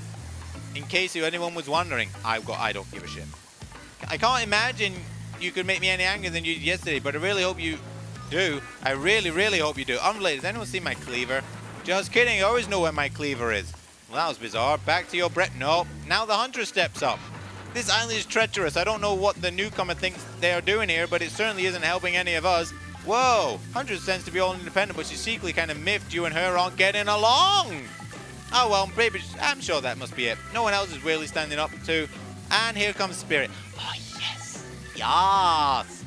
Did anyone sleep well? I did. Or should I say I did not. I haven't slept in 20 years on account of the whole burning question for familial revenge thing. And the last night was no different. So in that case, it was exactly how it should be. Got a lot of reading done, though. Now, if you don't mind, I'm going to go back to quietly resenting being trapped here with you all while looking for cutes doing so. Guessing Wraith has enough time to work up the courage to speak in front of the group. Ah, perfect. There he is. I'm glad the introduction of Soupy to our island paradise, and yeah, it was in quotations, didn't distract me from the normal routine, ignoring you all and vice versa. This place is an eternal prison of suspicion and suffering, and no one cares. I'm still only asking questions. I'm asking a question too, is when will Wraith shut up? And now we're looking at you inspectionally. Wait, you're supposed to stand up and explain how yesterday made you feel? I think I need to process. I'll see you soon. Damn, what a power play. Keeping them wanting more. You're getting good at this sexy true life experience. Shame you didn't get to eat any breakfast. Oh, great. Am I going to pass out again? Breakfast. You head to the hot tub by yourself to clear your head. Yesterday was in short a lot. Before you get there, though, something catches your attention. You hear that? Who are you addressing, me? Well, yeah, I guess that's okay, right? You know, I might be pursuing a relationship with one of these 4 fine killers, but it feels like a person I'm getting to know the most is you. It's the only okay in so much as it serves to illustrate that you've lost your mind, seeing as I'm not real. Yeah, I heard this at this time. I think it's coming from behind a pool shed. No, stick with it in there. A little more. Oh, a little more. Oh, yeah, that's it. How does that feel? Intense. Nice. Yeah, that feels right. This is uncomfortable.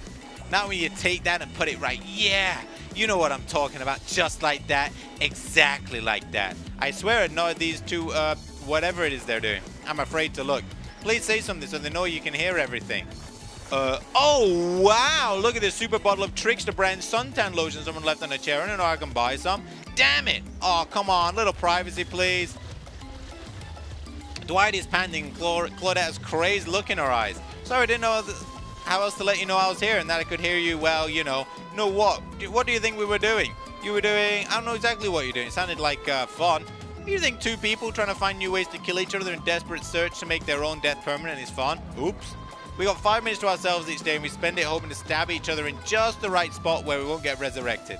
I'm going to believe that the key to finding the exact spot is we need to bleed out from. And I believe that place is in our appendix. Why else would it be? It makes sense to me. Why did you actually think we were me and him, Dwight?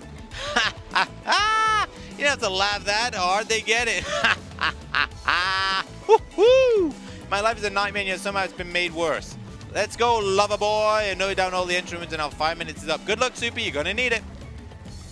And hey, if you figure out how to escape the island, please make sure your ghost tells us how. That was both a tragedy and a comedy. A cradmedy. You could have gone for a comedgery. Oh, you know what's fine. Shut up, I like it. Anyway, where were we? Oh yeah, we're heading out to the hot tub by yourself to clear your head. Yesterday was a lot, but you dedicated to achieving a true self-centered sense of calm. No drama, no bullshit, just soaking up the sun. Today you're on a date with you. Oh, I like that. I want to be on a date with me. Man, who would make the first move? And aside from the disturbing thought, all is going to plan until a shadow blocks your sun. Spiky tip like a palm tree is bending over to screw with you. But it's no tree at all, it's... Oh, Christ. Hi, babe. Breakfast is weird, huh? Everyone's getting up and announcing how they're feeling. What's that about? Some kind of forced check-in with the group? I don't like it. Fishy. Kind of lazy. Whatever, though. Breakfast is dumb. No one should eat before noon or after 4 p.m. Yeah, I do intermittent fasting. You see my abs, by the way? Yeah, how could I miss them? Maybe you can see them later at my private stage on the other island, you know, IP Island, where all the Hollywood celebs hang out.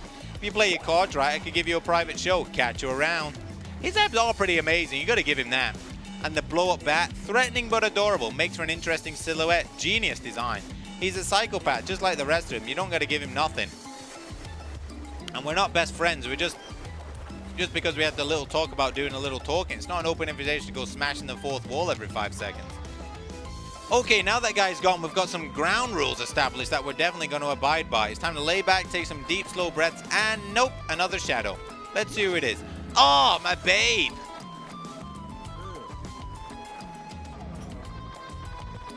Checks out, you two have gotten pretty cozy. We should get out here. Another place that brings a bit of welcoming darkness to this tropical parrot nightmare. Best of all, I'm the only one that seems to know about it, so we won't be bothered. I don't even know why I'm telling you, really. It's my private spot, but I guess I've got a feeling that you'll appreciate it the way I do. Not like these other killers. They don't get me. Oh, I'll get them. Oh, I'll get them all. I'll get my father, too, and I'll punish him for what he did to my mother and me. Spirit radiates a menacing aura, waving her sword around the air like she just don't care. The entire universe. It's scary, more like a little hot. If you get turned on by menacing, I do.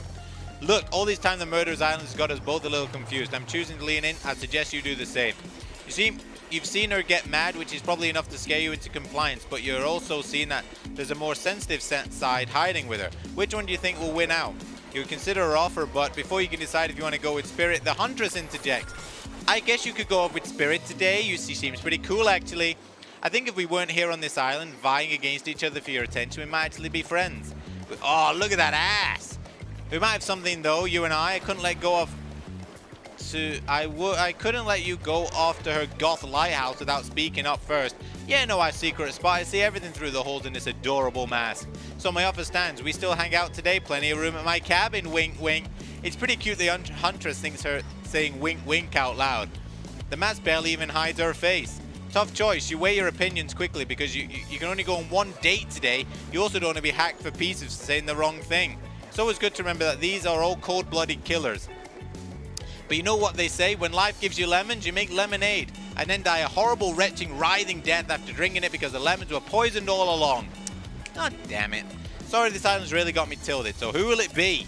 Ah, shit. What the fuck game is this? It's a dating sim, Zolfi, but it's dating the killers of, what's it called? Dead by Daylight. And now I've got to choose if I want to go on a date with the Spirit, who I am trying to bang, or the Huntress, who's pretty good, but I don't want to die this early on. Can I save? Shit.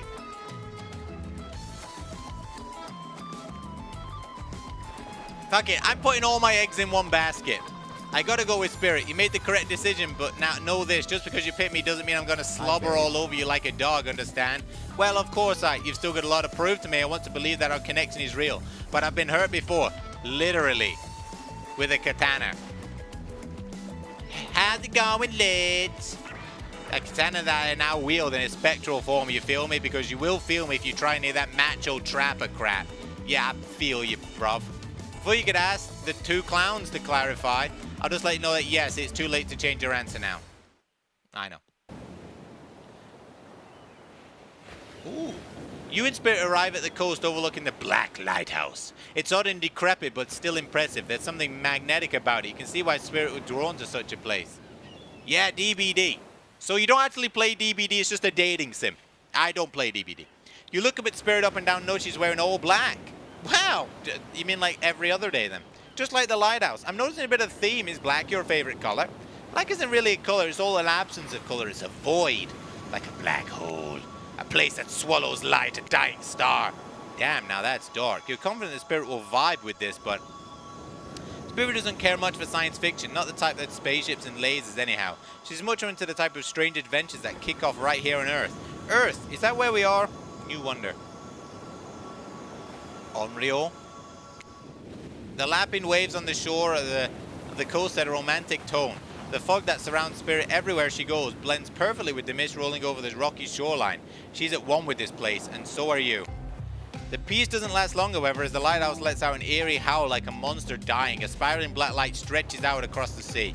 The Spirit has to yell at you to be heard. Oh yeah, it does that!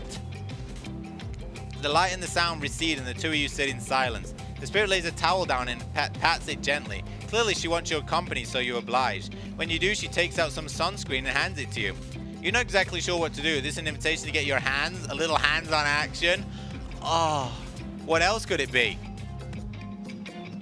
Now we're talking. Thanks. Let's be overly confident. Now we're talking. Where should I start? Your back? They always start there in the movies. Whoa, sailor, slow your roll. She naturally need help reaching her behind. Haven't you noticed that her hands float in the air? I'm good. The lotion is for you. You need any help reaching those difficult spots? You see a hand float around your back. I do. Sure, why not? Spirit hand on your back. Ice cold, but she has a soft touch. When she's done, she takes care of herself. Oh man. You watch as Spirit apply sunscreen to herself in the most unique way by floating her own hand around her back to spread it on. Comment on her floating hands ability. The fact that your hands just float around like that, you can reach things ways than I can. It's almost like you're some kind of superhero. I'm glad you get a kick out of it, but floating severed limbs isn't exactly the type of superpower you wish for as a kid. Oh no, I ruined it! Let's save another save down here. I'd much rather be able to read minds. Maybe then I'd understand why some people act the way they do. That's fair. I apologize. I'm truly sorry, clearly I thought about experience like that. Sometimes humor is how you deal with uncomfortable situations, but clearly you read the room wrong. Loading! Save's coming! I didn't mean to hurt your feelings, but I'm honestly jealous. Maybe you should lighten up. Never mind. Loading! That was a terrible choice as well. We made her angry.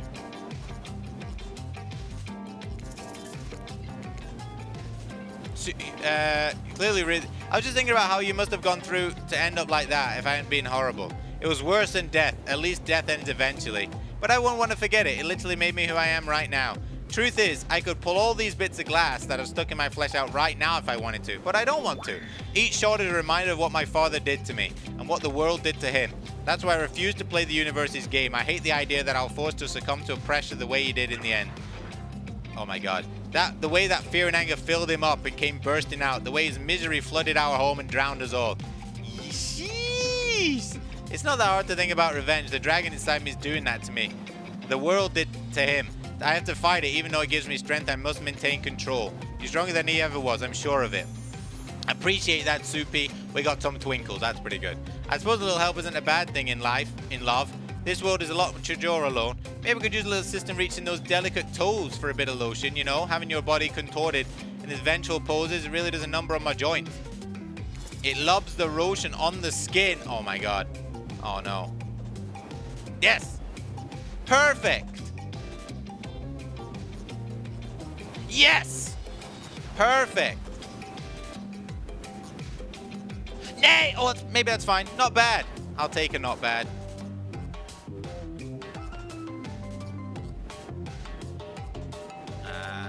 I'm all right. Look at this. Yo. Oh, so close. Not bad. Oh shit.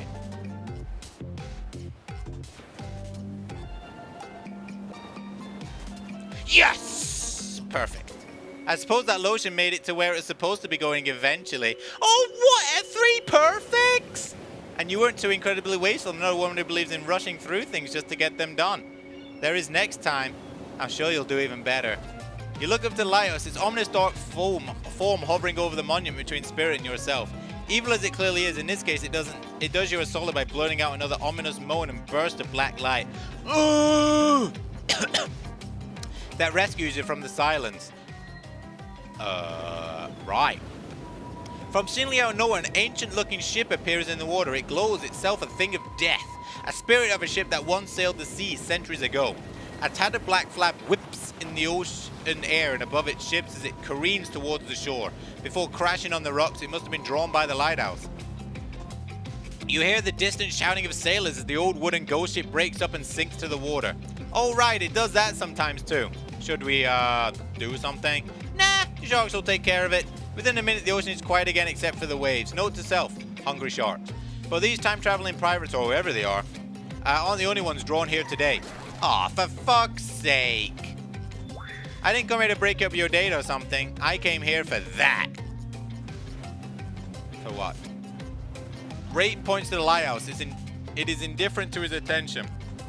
I've been seeing it in my jeans, shining its strange light on me. I can't avoid it. Through the woods and walls, nothing seems to stop it from reaching me.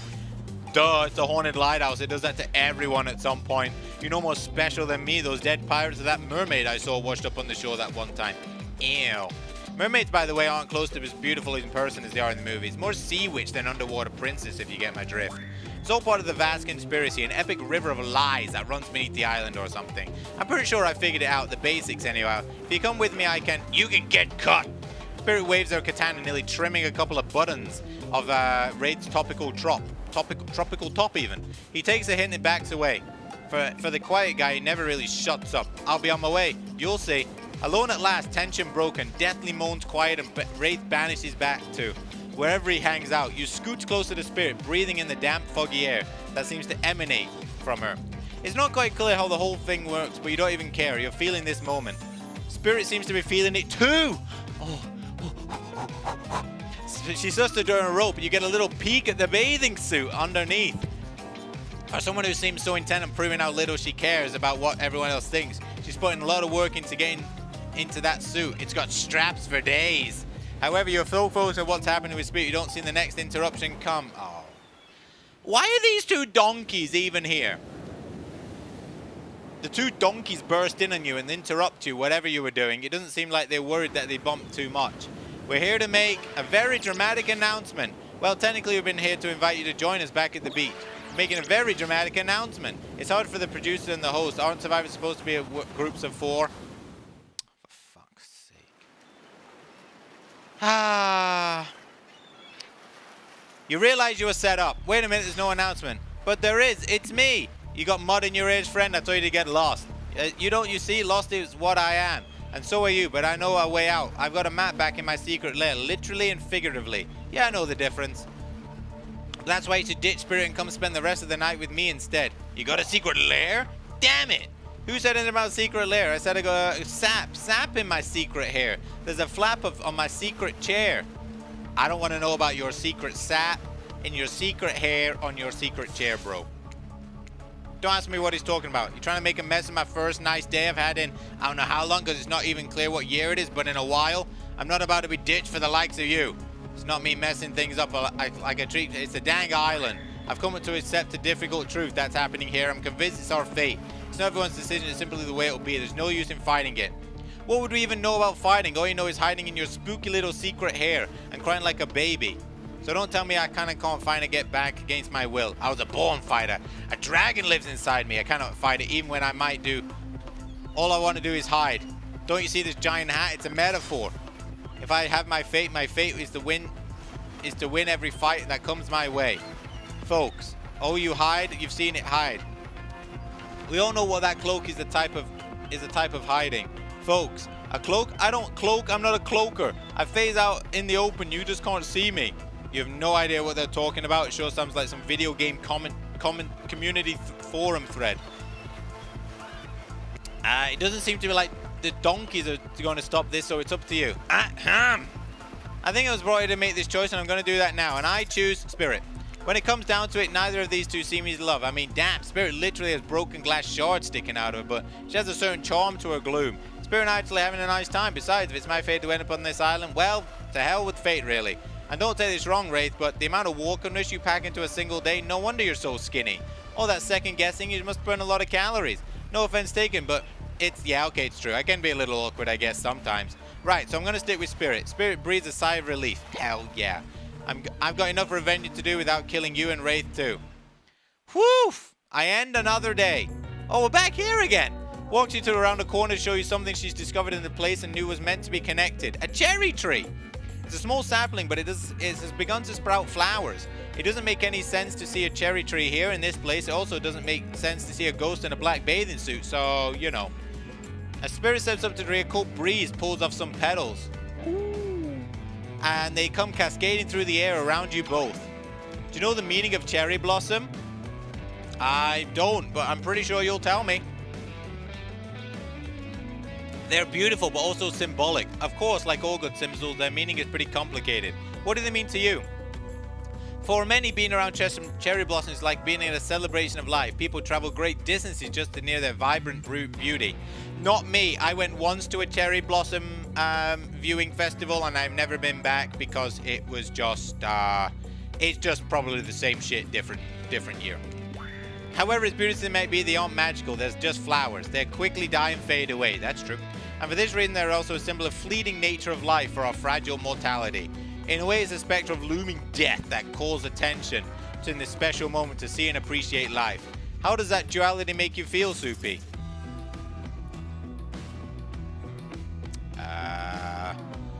How does that make me feel? It makes me feel...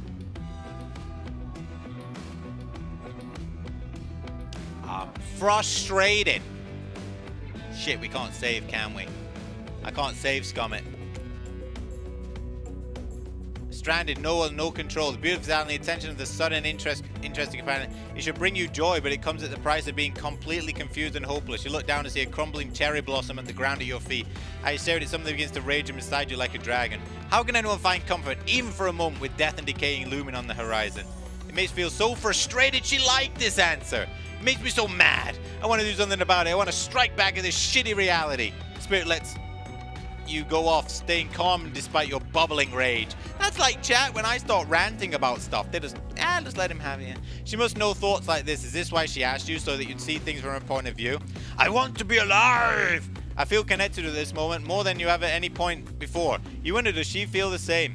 Once the fallen cherry blossoms represent the souls of samurai warriors, those noble characters, those who did not fear death, those who were killed in the greatest sacrifice to honor their emperor. Their lives were short. This is a lot of reading. But their purpose gave them beauty. These warriors saw death coming, but they never despaired. They stood and faced it. They held their swords and struck down their fear. But despite the samurai spirit that lives on in me and my noble bloodline, my life has ended, but my death continues to stretch on. The cycle is frozen. This cherry tree, it's not real. Though its petals fall, they soon replenish, and as if it's installed by someone. You watch the spirit choose her words very carefully. By something with no respect for the balance of life and death. We're sorry to interrupt. Yeah, these two. We know you don't believe it, right? Yep. But this time we got a really good reason. And it's nothing to do with being manipulated by an unseen force, because we're definitely not happening. Nobody accused you of that, but alright. We're just here to tell you it's time for dinner. Let's get it while it's hot. It's time to go or whatever. Thanks for spending time with me today. I enjoyed it. Me too. I've still not got a damn kiss. What a fun day you've been having. I see it written all over your face. You're shining, and that's not just remaining anxious sweat from spending an afternoon with a psycho. No, you're really feeling this whole romantic experience. Don't worry. I'll keep your dirty little secret. But enough gentle ribbing, it's time to be back to business. The appetizing singles have arrived for dinner, including that guy.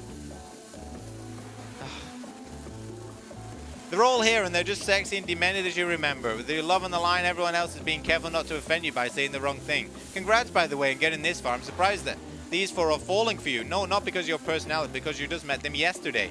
However, since Trapper seems to be like the biggest long shot to end up holding onto your heart, he throws caution in the wind and speaks up. It's a pretty small consolation prize for being the least loved killer on Murder's Island, but hey, let him know in this one moment as the spotlight is the least we can do. If I'm dining solo, I'm eating what I want, and you're all eating it too. Lamb shank rare, salt, pepper, no sauces, and served in one piece of broccoli. Yeah, let's go. I like broccoli. I fucking love broccoli. Gives me horrible gas. Fuck you, bro. I don't like it. Buddy, wait till you smell the rare lamb does to my bowels. It's awesome.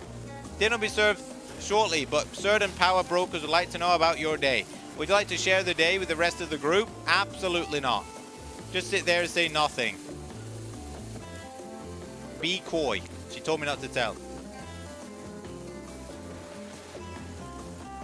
It wasn't really a date, more like people avoiding each other and choosing to be alone, doing it relatively close proximity.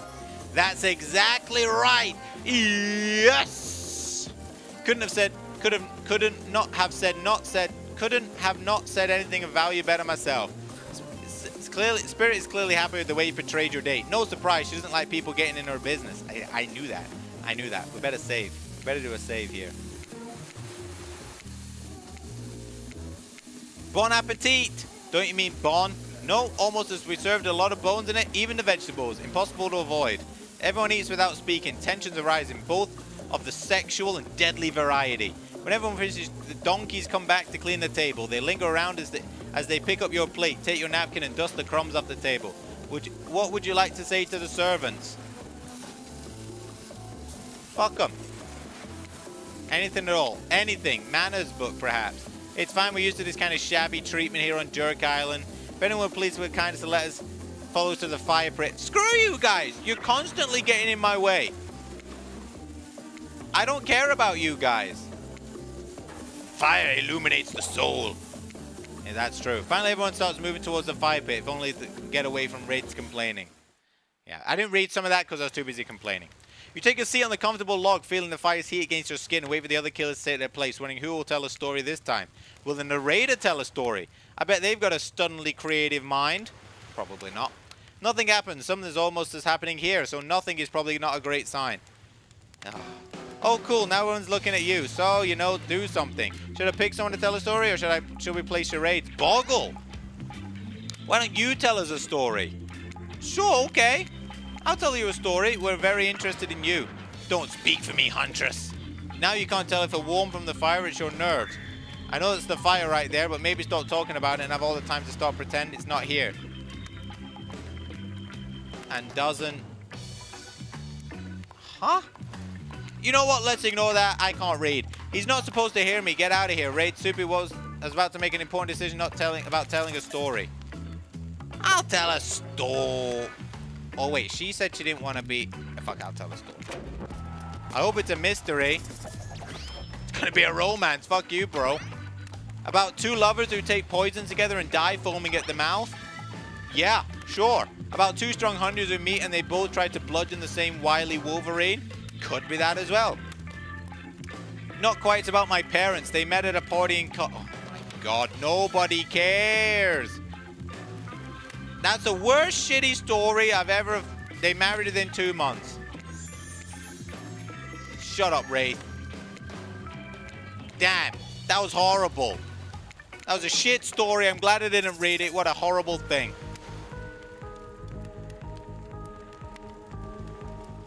You look from Killer Triller trying to decide who would be the most entertaining. We're going to go with her this time.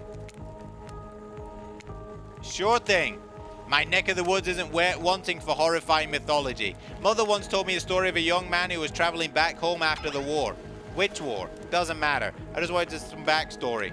I'll paint you a picture. The man was lost and running out of food rations. He stopped to rest for the night underneath a majestic birch tree. That's when he saw the woman, naked, skin glistening in the twilight glow. Hey, hot, I'm invested. They sang a haunted melody as they made their way downhill towards the inviting lake.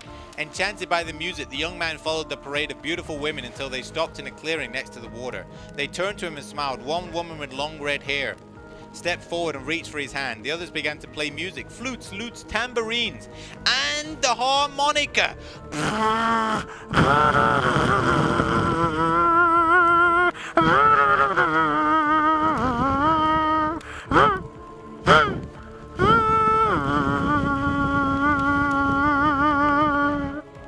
The man's feet began to move beneath him. He was dancing, moved by the magical music of these mysterious women.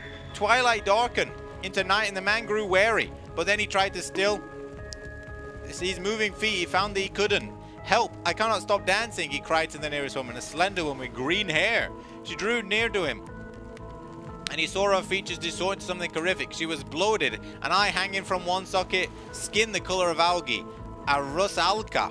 Her true self. "You've never stopped dancing," she screeched at him. "My sisters and I drowned in this lake by men of your regiment. Consider this your punishment." The man cried out, "But it wasn't me." "Someone must pay," the rusalka said, her voice filled with briny malice. And so this man danced and danced until his bones broke and his heart gave out. The dance of death. A silent beat as everyone takes the macabre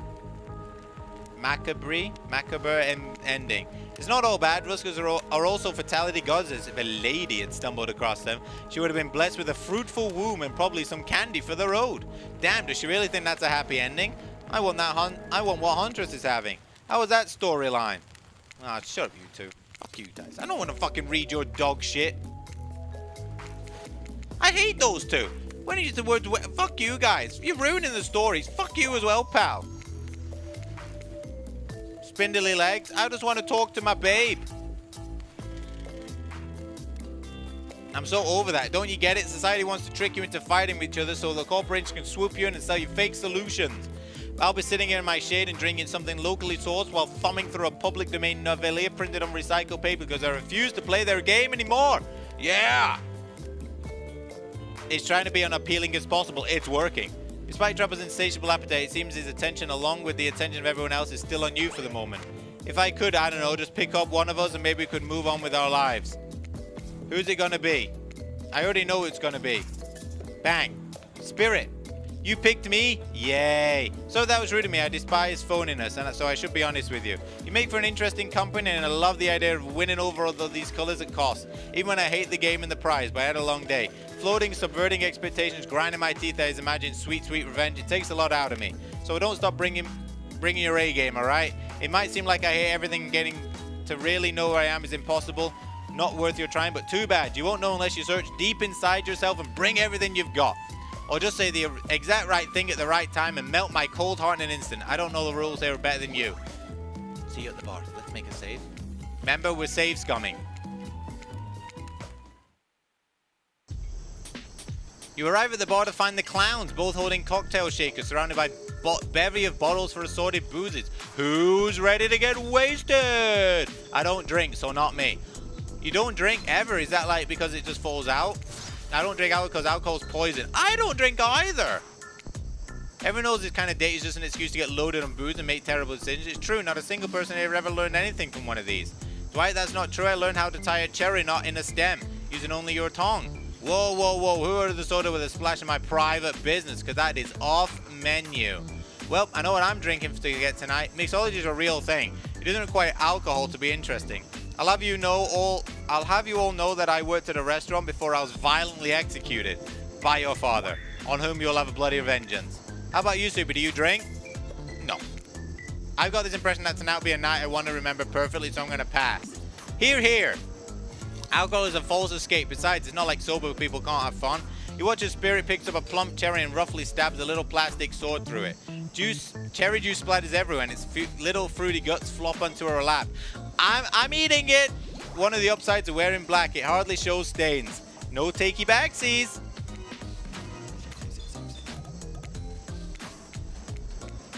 So, lovebirds, what drink shall we make?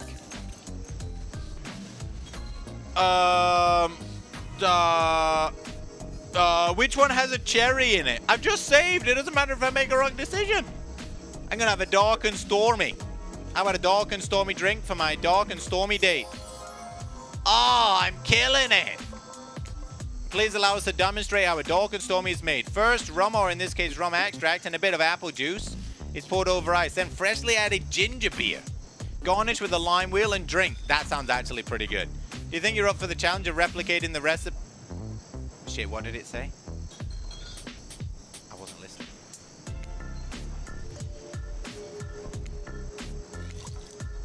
No, there was apple juice in it as well. What happened to the apple juice? Oh. It's quite refreshing. Isn't this fun?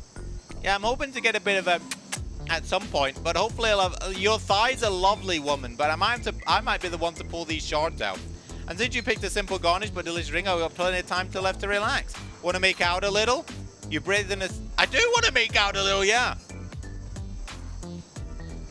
God damn it, even Mother Nature's against me. Why is life so hard? Just let me make out with the undead floating corpse lady. Ah. Lightning strikes a palm tree on the beach and immediately starts a fire. The activity ends abruptly as the donkeys usher the two of you away from the bar. Why is life so hard? Why is life so hard? When do I get to make out with people? This is just not on. The gang's all together again on the volleyball court. Seems like only yesterday you were sitting on the sidelines watching everyone get sweaty. That's because it was. Oi! Feels like you've only been here a little longer than actually. Reading. So it's late and the sun is already beginning to rise. Better get this over with quickly so that you can get some beauty rest. Do not recommend the eternal damnation of a perpetual narratordom. Good thing you've already used all your time well since then. Ready to get to know the gang, the brain, the mogul, the basket case, the psychotic bunny girl. You know, the 4 types of people. Life is never fair, that's true. Anyway, everyone to get on the volleyball court for a new type of game. Pitch your dream date and see who Soupy chooses. How around are we talking? No, not to eat, Huntress. Each healer gets 2 minutes to tell you all about the dream date they have planned for you. In no particular order, I already know what I'm choosing. I already know what I'm choosing. Oh shit, we need to eat as well. Which is a weird thing to mention. It's almost like the order does matter. Trapper, why don't you go first? Do you think you deserve it, even if this is a subtle dig? Stop talking. Trapper, let's hear it. Actually, I don't give it. I'm gonna have a curry today, Jem. Well, for lunch I am. I'm gonna make it up in a minute. Well, I've already made it up. I already made it up. I've got it made already. So Subi, you thinking about picking me? No. Tomorrow will suck. Yeah, okay, I actually don't care. Let's read about the Huntress, though. Tomorrow morning, planning a nice atmospheric breakfast on the yacht. Don't worry, Trapper won't even know it's gone. What was that? Nothing. Go away. Then, boy oh boy, I've got such an adventure plan. It involves hunting for treasure. Ooh. Guess you'll have to pick me to find out. Let me tell you, it's primo stuff. You mean like Amazon Prime? Now, if you don't mind, I've got to start prepping because it's clear already that you're going to pick me. Wraith? Actually, yeah, nobody cares. That's fine. Yeah. You know what? You go to your special chair or whatever it's called. Secret chair. Here we go. Figuratively damage, right? We got to watch your words with these people. Tomorrow you'll spit in the face of God, die, and be reborn anew. Well, if you're not intrigued by that, I don't want you. Go draw crayon art with Trapper or dig whatever mysteries with Wraith. I know what these guys do all day. Do you all want to list specifically which god you'll be spitting in the face of? All of them. I'm down. Hydrate tonight, and if you tend to hang with Spirit. And time's up. Hell yeah. Have a swell night. Did you forget to mention something? Oh yeah, before you run off to slumber peacefully, there's one more thing. No reality survival dating competition parody be complete without slinging one out of our contestants who is already teetering on the edge of a psychological break and giving them a little push. Hold up, this has been a survival dating competition parody this entire time? I'm just finding out. Come on, the signs are all there, you just didn't read them. Welcome to Murderer's Island. It's now time to eliminate one of the killers. Oh, it's like butchering but hurts everybody. You can't kill a killer, but you can break their heart. Do you even dare to try? Absolutely. That's right, tomorrow one of these sexy slicers will not be eligible to take you on a date. Who's it gonna be? But why? Because it's dramatic. Because it's surprising. Because it's a classic reversal of fate. Because it'll hurt someone's feelings. Someone dangerous. Who's it going to be, champ? What's your thought process here? Trapper seems like he might throttle you in your sleep if you eliminate him. That being said, at least you'd see him coming. Spirit could be anywhere. She floats. And I hear she can disappear. Hard to track. If you get rid of Wraith, he might cry. And although I totally support normalizing men crying and being rumbled, it just doesn't mean to make an ugly crier. Huntress, she might pretend to be okay. We can't risk Huntress. Trapper, eat my... Actually, don't. You might actually do it. Trapper, bye, bitch. That's fair. Honestly, though, I don't care. You suck! But not in a good way. You bore me, you personally free maggot. It wouldn't even be fun to kill you, which was totally what I was going to do tomorrow the first chance I got. So reality is a win-win for both of us. Still might like kill you though. The principle of eliminating me still be both eyes open. Have fun day tomorrow. Yeah, I will. Because you won't be there. They might not to go home with Super, but when it's all over, they'll never sleep alone again. That's right. We're sending our eliminated player home with... Look at that! A body pillow of BDS boy. We hope you sleep well tonight. You're my hero for what you've accomplished. How can you sleep tonight knowing what you've done? No, not because of guilt. I mean, knowing there's a legit homicidal maniac who hates you so close by. That's fine. That doesn't matter. Your cat's on top of you, like lying on your neck and you can't breathe. Uh-oh, Mackie. Uh-oh. What a crazy way to end the day in elimination. I didn't even know that was the kind of game. Let's check in with everybody. We'll see how things go on. I suppose I'm not expecting anything. I tend to shut my mind off during hard times. I know I seem all excited and devil may care, but the truth is I'm a really pessimist at heart. It tends to happen when your mother's rescued by an elk when you were young. Yeah, how did you know? Wild guess. If you excuse me, I think I saw a raccoon over in that tree and I'm feeling peckish. Alright. Wraith, nobody cares about what you've got, you whingy old bitch. Trapper, blah, blah, blah. Who cares? Didn't think there was a chance I might get eliminated. Did I think? Yeah, I did. Did I care if I got eliminated? Not even a little. Does the volume of words I spend talking about how much I don't care about things signify a deeper yearning within me to be seen, heard, and validated by those around me? Nah. What? You're not a part of this. You don't get a confessional. It's cool, man. I'm not part of anything. You feel me? I'm not a cog in anyone's machine. I'm in my own machine. This whole thing's pretty cute, though. Yeah, nobody cares. Go back to the other island. Nobody cares. Bye-bye. Ghost-faced. Wait, do you reckon the narrator is Trickster? Would make a lot of sense. Or is it my turn? What? No, it's not your turn. You're sentient water. How are you sitting in that chair? What's a chair? It's the only thing you're getting all wet. Now it's going to smell like mildew. Okay, rude. Fine, let's get it over with. Check in. I was just looking for the bathroom. Bathroom, are you serious? It's down all to the left. It's okay, never mind. Never mind? What does that mean? Not you two. That wasn't meant to be a confession for literally every character in the game. It's okay. We don't have to confess anything. We're just working our asses off for 2 days straight and wanted to sit down. This chair is wet. Yeah, I think the ocean just peed on it. How is that pot? You know what? I don't care. You two looking pretty pleased with yourselves. I've got something to confess. Oh, great. What's it gonna be? Watching Trapper get eliminated was the first time in the unending spiral staircase of pain that in my life that I've ever felt a modicum of joy. Every minute of that alive in this nightmare, this place, this sun, the sweaty sugary drinks. It sounds fun for a long weekend, but for an eternity, the unrelated rhythm and crashing waves and wailing seagulls is like a crescending song of evil that makes me question the foundation of the universe. Why am I here? Why are any of us here? What kind of sentient whoopsie-doozy please erase me from this existence? I would happily do. Okay, let's get to bed. Woo! 2 days in paradise survived. Saving. Oh shit, I skipped some stuff now. What's that? You don't know about the killer crabs? Oh, right. You didn't have to go on a hunt. You didn't go on that huntress date. You really missed out. It was thrilling. Or I guess it would have been. You'll have to play the game again to get that reference. You pull on your beach attire and splash on the water on your face. Dwight and Claudette approach. Is that the look on the face of excitement or terror? You notice your stomach flutters with butterflies. Someone's in love. Or you've been infected with zombie butterflies in your sleep. Nah, that's true. It's time. Claudette gestures over the beach where the killers all stand flanked by tiki torches. It's a scene very reminiscent of a TV show where you used to hate watch with your ex. Suddenly the message is clear. They're going to declare your affections for a killer in front of several other killers. Hey, isn't Trixie supposed to be here? We paid him good money to make some half-assed cameos in this show. We got to chew his agent out. But before they walk out over your big moment, a little birdie told us someone in particular has an extra strong crush on you. Yes! Another little birdie reminded us that you've been kind of a dick since you got here, and we reserve the right to withhold that information if it leads to you making terrible decisions that gets you murdered. Are you sure you're ready? Of course not, but too bad, we're on a schedule. Is that because I didn't say thank you that other time? By the way, wait, what the fuck? You make your way over to the road of hotties. The donkeys stand up onto the side, hands behind their back. It's been quite the 48 hours that are clear sparks in the air, and I'm not just talking about this rusty chainsaw. Do recommend staying away from those sparks. It's for a newcomer to confess their love.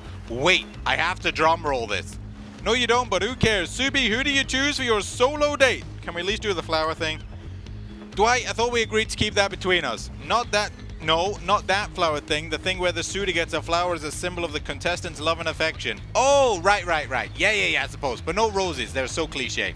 Well, that's good, because I tried to pick a rose, but I got an ouchie, so I settled for these. I don't know what those are. There's lilies. Beautiful. You've done good, Dwight. That's a lovely bouquet. I hope Dwight saved some of those for Claudette. They're a thing, right? They're getting that vibe too? Oh, yeah. Super, who do you select to receive these flowers and spend the day with you?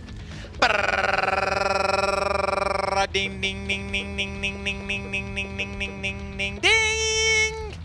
As you approach Spirit, peering below the brim of impressively large hat and into her haunting eyes. Spirit, since I met you, you've been enchanted by your presence.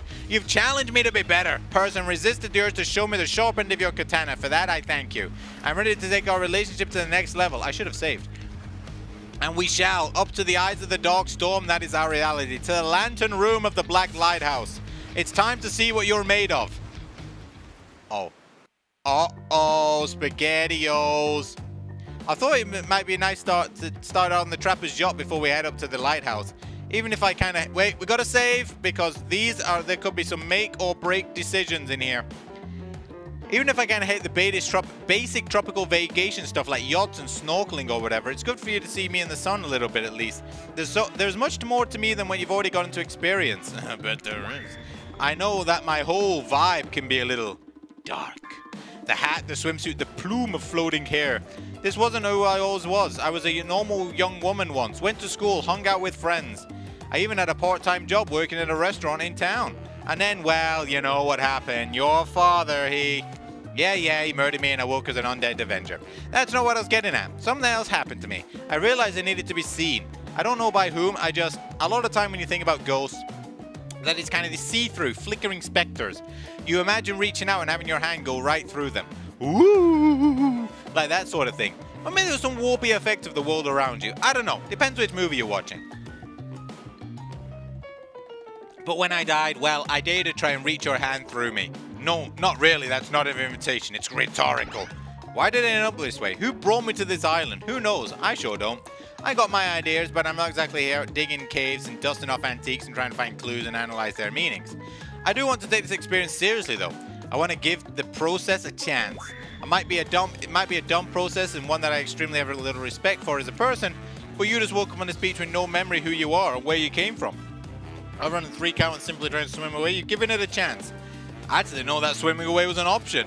It's not. However, the fact that you have never even tried, I think that means you've got courage. Or an open mind. Oh, I don't know. Maybe you should have stuck around. Because you like someone you met here. Oh, that's true. Ooh. Maybe. While the two of you were getting all deep and philosophically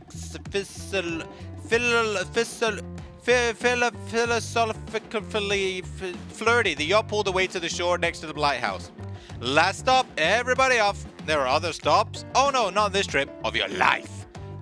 Spirit rolls her eyes and leaves for the shore. I'm just messing with you. This was only stop. Nobody here is really looking out for fun, so we have to make it for ourselves. But no, there are no other stops. Seriously, go. Race to the poop deck, Dwight. The ship doesn't even have a poop deck. Oh, it will. That's disgusting. Too bad you can't date those two. They seem like they'd not have a good time. No, they're far too outdoorsy for me. You arrive at the beach near the majestic lighthouse. Its imposing form towers above you.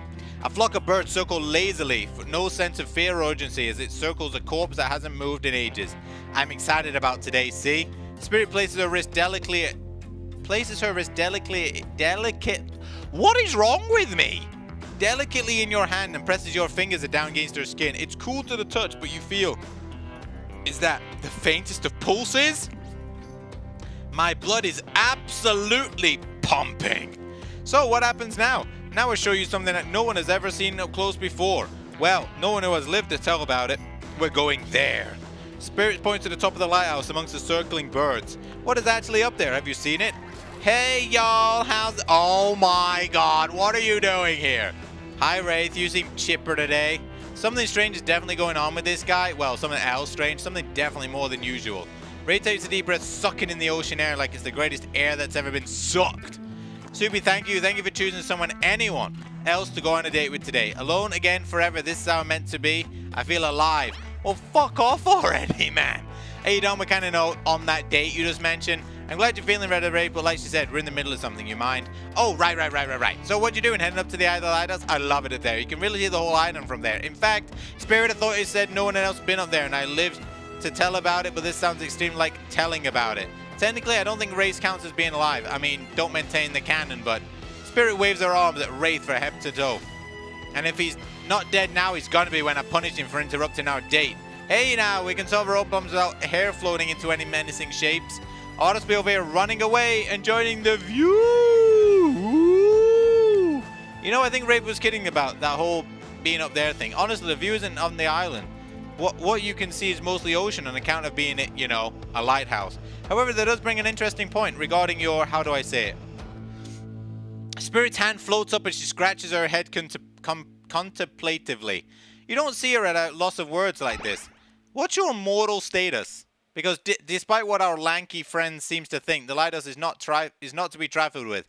It's a beacon of death and suffering that brings doom to it from all corners of the world. That sounds lovely.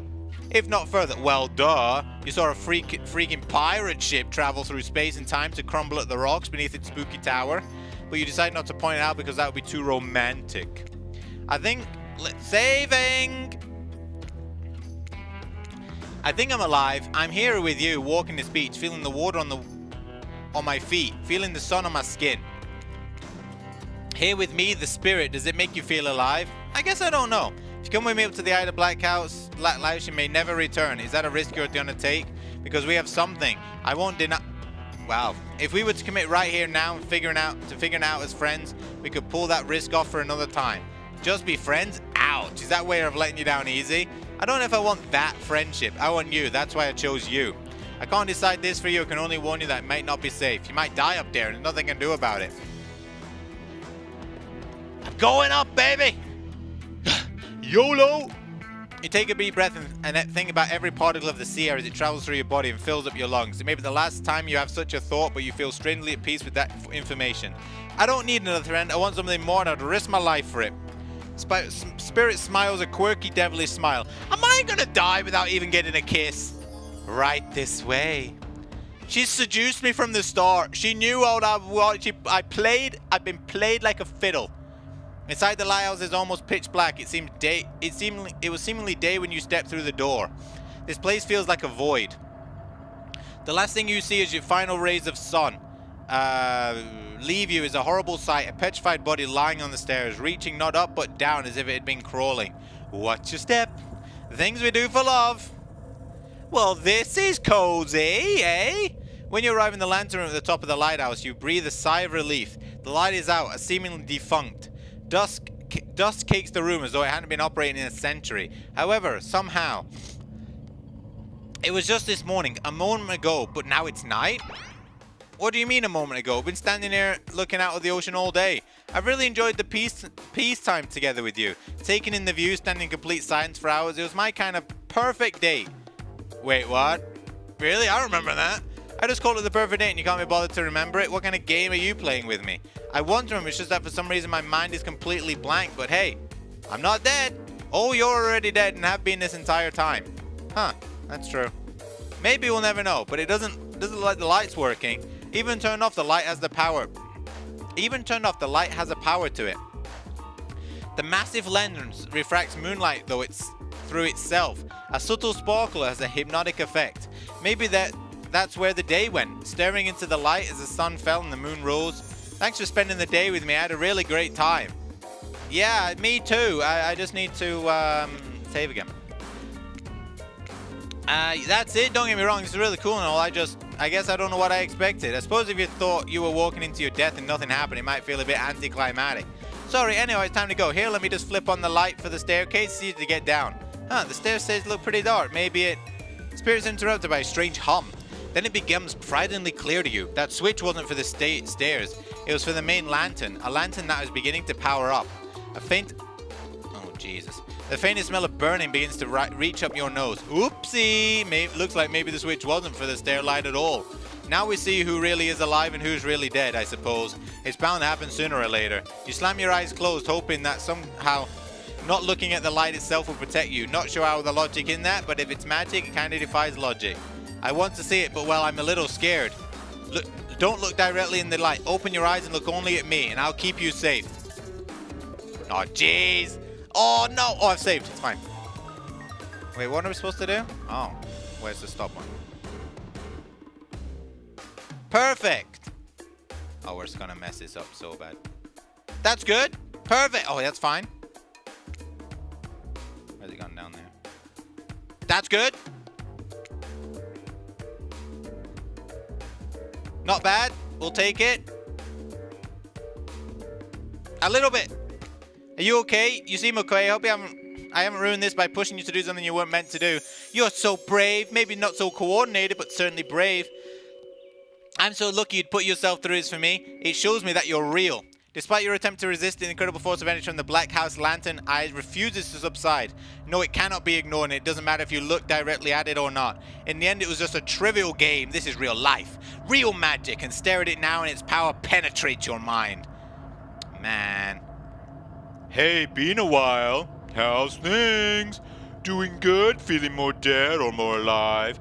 Yeah, love will do that to a person. Don't worry, it'll make sense soon. Goddamn ocean. Oh, Lord, we're in a mine now? You wake to hear Spirit's muffled voice. You got a terrible taste in your mouth, like burnt hair. The hair feels damp and smells like ash. It takes time for the sound to clear up, but eventually Spirit's words start to make sense to you. However, it's clear she's talking to someone else, not to you. You know how sometimes people say it's not you, it's me? Well, this time it's you and it's also me. I can't believe I thought you would change me. I can't believe I thought you were doing what was a sacrifice. You never gave anything up for me. Well, today I saw what love looks like, and it looks like it's a whole lot different than this. Wait, what? I don't think you hear me, which is weird, because I'm practically shouting. Nobody breaks up with Trapper. Nobody. Oh, yeah? Fine. Nobody breaks up with Trapper, but I'm not doing this. I'm dumping, don't you say it. I'm dumping Evan McMillan. And there's nothing you can do about it. It's over between us, Evan. Who's Evan? Is that this guy's real name? Rin, Trapper turns from spin and looks directly at you. You realize that you're lying on the ground of some weird tunnel. I think your shouting woke up Soupy. My shouting? Should we... Me, me, me, me, me, me, me, me, me, me, me, me, me. Me, me, me, me, me, me, me, me, me, me, me. Stay quiet. In an attempt to be as quiet as possible, you hold your breath and freeze in place. Sorry I woke you up, Soupy. After what happened, you're probably better off sleeping for a bit longer. Things just got out of hand. How'd you know? You were talking in your sleep, basically non-stop, until you woke up and then got quiet. What was I saying? I don't know. I don't speak Dutch. Oh! Do you speak Netherlands? Blikbaar. I don't know how you say it. Where's Robin when you need her? Yeah, see? There you go again. The jig is up, as they say. They know you're awake now, and you're going to have to deal with this awkward situation. Clearly, I shouldn't be here. You two having a very personal conversation that I don't need to be involved in. I don't even know how I got here. Not here on the island or this creepy tunnel. As far as the island goes, your guess is as good as mine. As far as the tunnel goes, we brought you here. You and Trapper, but after the lighthouse came on, you blacked out. On your way down, I thought you might have hit your head. It's hard to tell what blood is new or old around here. Either way, I wanted to get you someplace safe, so I asked Trapper for help. It's not that I can't carry you anyway. I just didn't feel like it, you know. I hate anything messing up my shards. Trapper, on the other hand, he loves nothing more than having an unconscious body draped over his shoulder. Could have asked Claudette and Dwight for help, but I don't trust them. But you trust Trapper? Like and trust are two different things. You might think Trapper just can be a real jerk, but you'd be right. But you get what you're seeing him. We brought you down here because we're the only ones who know about this place. It's part of an old tunnel network that connects different pieces on the island. Oh, for fuck's sake. What's up, guys? Talking Island Mysteries, my favorite topic. I just wanted to in the neighborhood. Thought I'd put... Trappy said this place was private. Don't look at me, I didn't tell about it. Half of the appeal of this spot is getting away from people like him. Well, geez, I can see what I'm not wanted. So, you three a thruple now? Or, because I gotta say, I didn't really get the whole trapper spirit thing, but hey, it's not my business. Don't stick my nose in it. We were not a thing. Nobody traps the trapper. Not with traps or with relationships. How do you realize you're sticking your nose in your business right now? Wow, hostile. If you don't want me to talk about it, just say. Anyhow, there's totally some very interesting features. If you heard it, if you head about 50 meters down that way, you'll find Get Out. Wade looks around just to be doubly sure that Trapper's addressing him. Just leaving. This island's a lonely place, which is great for me. I love to be alone. Trapper, on the other hand, he's quite needy. And after the last shoot, I finally let him catch up to me. And it became, well, I don't want to call it a relationship because somebody really didn't want to have that talk. But we were more than friends. God damn it, I've been played again. Despite the emphasis as for the record, I don't pursue. I stalk and I lie in wait. Seeing eye to eye was not one of the things we were good at. So wait, but I just look into a refrigerator-sized death lamp, so I guess I'm more of a glutton for punishment than I thought. What were you good at? Well, for starters, excuse me, I'll take that question, thank you very much. If you know anything about me now, it's I'm on a quest for revenge. Exactly. What you might not know, Trapper is like a great classical maestro of revenge. Trapper blushes behind the mask. That's one way to compliment a killer. Revenge against friends who had to turn their backs and betrayed him. Revenge against his father, making him turn into a monster. Revenge against the barista who wrote Ewan on his cappuccino, knowing his name was actually Evan. For someone who thinks about revenge as much as I do, Trap is an inspiration. But they never say, date your heroes. Good advice, but I don't think that's the saying. And then you came along, Super. You showed me that it's okay to be lost, to feel pathetic. Oh, okay. To push on when you have nothing real to offer anyone. I'm not sure where you got all of this from, but okay. You held up a mirror up to my own doubts and fears and showed me that they aren't everything about me. That I can embrace those things and not be defined by them. You showed me that life after death can be more than just an obsession with revenge and mind-blowing sex on the ground in a dark cave or a dusty tunnel. I don't think I'm it. Trapper nudges you in the ribs with his elbow. Gross. Clearly appealing to Trapper's better features, has been winning a strategy for dumping his ass, because he seems to be taking it quite well. The whole Laughs dating show parody thing, at first I thought it was a lame idea. What kind of moron thought there was an audience for this? Then we spent some time together and I realized there's something actually real here. I don't want to give up on it. I don't want to give up on us. Listen, Zippy, while you were knocked out unconscious by the mirror head trauma, like a total weakling, Spirit confided in me that she has some real feelings for you. I took it extremely well, naturally, because I trust her and value her opinions. That doesn't mean I trust you. If you want to get to her, you have to get through me first. Oh, for fuck's sake. It's bypassing Trapper's test.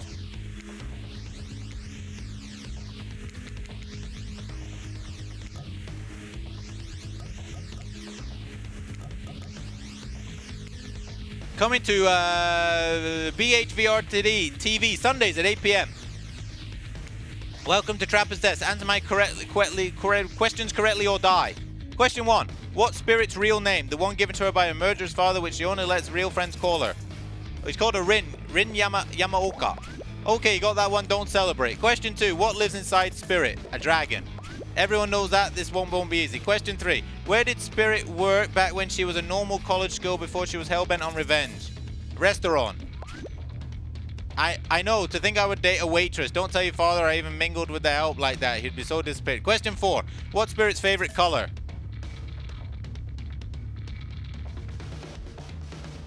We don't know. Is it black? Okay, black. Okay, that was good. These are questions that are largely superficial. Sure, maybe I didn't get to know Spirit that well. Maybe that's why she don't. Maybe that's why it didn't work out for us. Who knows? Question 5, the final question. You got this. According to Spirit, what's worse than being dead? Having unfinished business. Ship loading.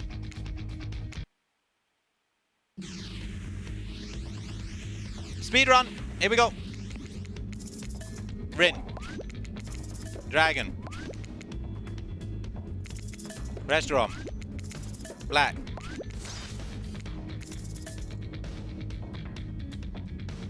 Not being seen for who you are.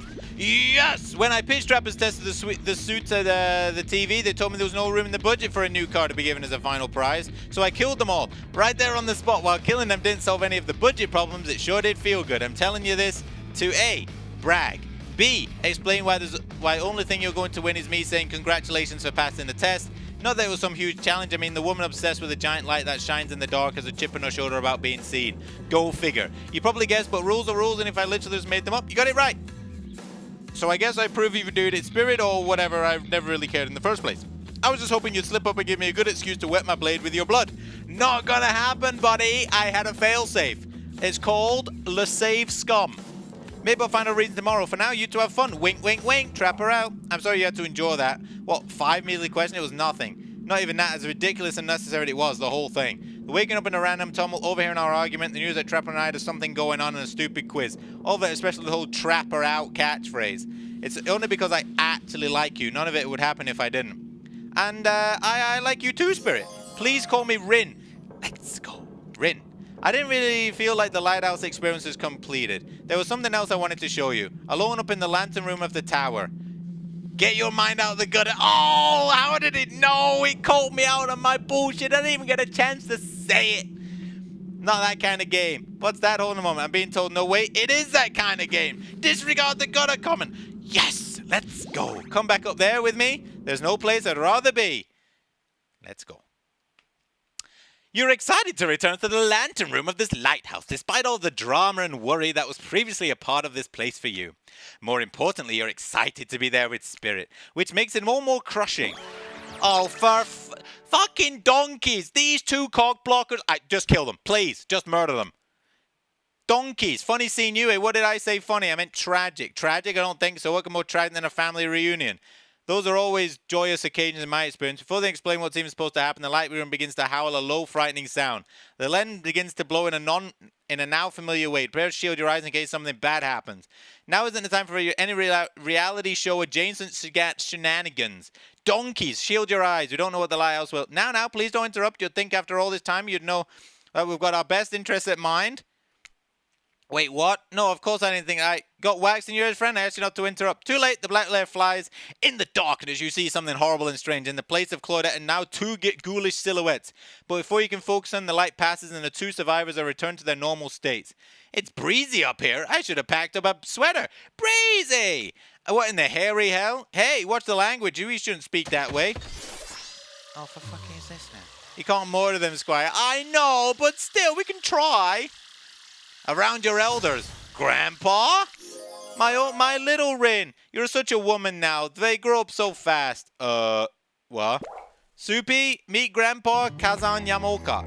Well, technically not just Grandpa. Technically he's my great-great-great-great-great-grandpa. That's a lot of greats to say in a row. I haven't seen my little Rin since I watched over her from the afterlife when she was a little girl. I expect you all to say the greats. It's a matter of honor and respect. Except Rin, she can do whatever she wants, my precious little angel. But you only stares at you with demonic red eyes. You're pretty sure even the decorative third eye on his mask is looking at you. Oh shit, I didn't see that. You mongrel, you must treat me with respect. So help me, I'll be cleaning your bits off the head of my cannibal. The cannibal is a metal-like baseball bat covered in spikes for your information. I'm not sure what a peasant like you is doing so close to a descendant of the noble Yamaoka bloodline in the first place. Dirk, Claudine, explain what's going on to me. It's Dwight, sir, and Claudette, remember? We explained to you that we're going to come meet with you, your great-great-great-great-great-granddaughter's suitor, and to give you the withhold over your approval. 5 greats! Great-great-great-great-great-grandfather, sir! Your honor, master, sir! Dwight is a samurai, not a judge. Grandpa, they must have summoned you here because they think you have great judgment, and because if they summon my father, I'll be too distracted by torturing him for all eternity to continue with the rest of the whatever this is. Show, game, or experience. Saving! Ah, yes, that makes sense. Only a man of my own power magnitude can help. Self-important much? Nice to meet you, Kazan. Only my friends and my family call me Kazan. Those who tremble in fear of my presence can call me Oni. You've seen a serious resemblance to Trapper in not only the sheer size of the man that Oni is, but it's also his attitude. Apparently Spirit as a type. You sure can or want to measure up to that? Yeah, I'll beat him.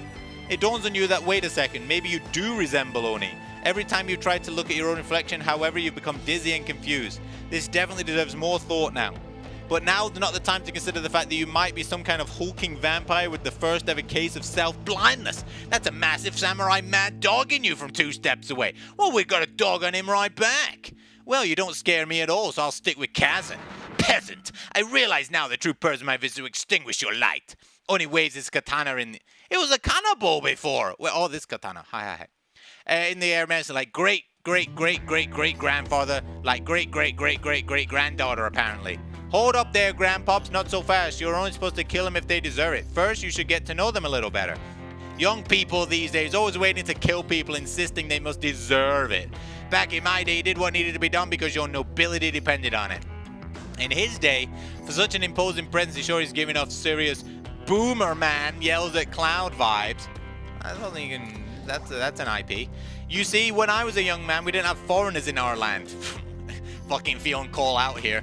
Didn't need them. We had an abundance of culture already, a little too much if you ask me, but I didn't make the rules, the rulers did. Exactly how it should be. Literature, art, commerce, theater, fashion, poetry, puppet shows, ghost stories, courtesans, gambling, fighting, fine dining, fast food, public executions. What were we talking about? Spirit giggles are a great... Okay, I'm not saying all those every time. And Oni's forgetfulness. It's me! You wonder how does she even like this guy? She sure hates her father, so listen up, old man. We don't have time for you to list every activity available to samurai in the entirety of the Edo period. Silence, peasant. You're showing your ignorance. Samurai were forbade from many activities that didn't befit the Bushido code, such as attending certain theatrical performances. For instance, sometimes, however, samurai would put on a disguise in order to seek out entertainment. Now I'm saying I did it because I had honor. I had a body built like an entire castle, and that's quite hard to hide. But clearly you have neither my honor nor my physique. You don't even know about the ins and outs of shifting rules of traditional Japanese samurai etiquette, you fool. That's true, I don't. Rin, what would you want with such an uneducated admirer as this? You find it hard to believe that any contemporary person knows all that much about who was and wasn't allowed to do with leisure activities over 100 years ago. However, you're really not sure how to handle this massive demonic old man.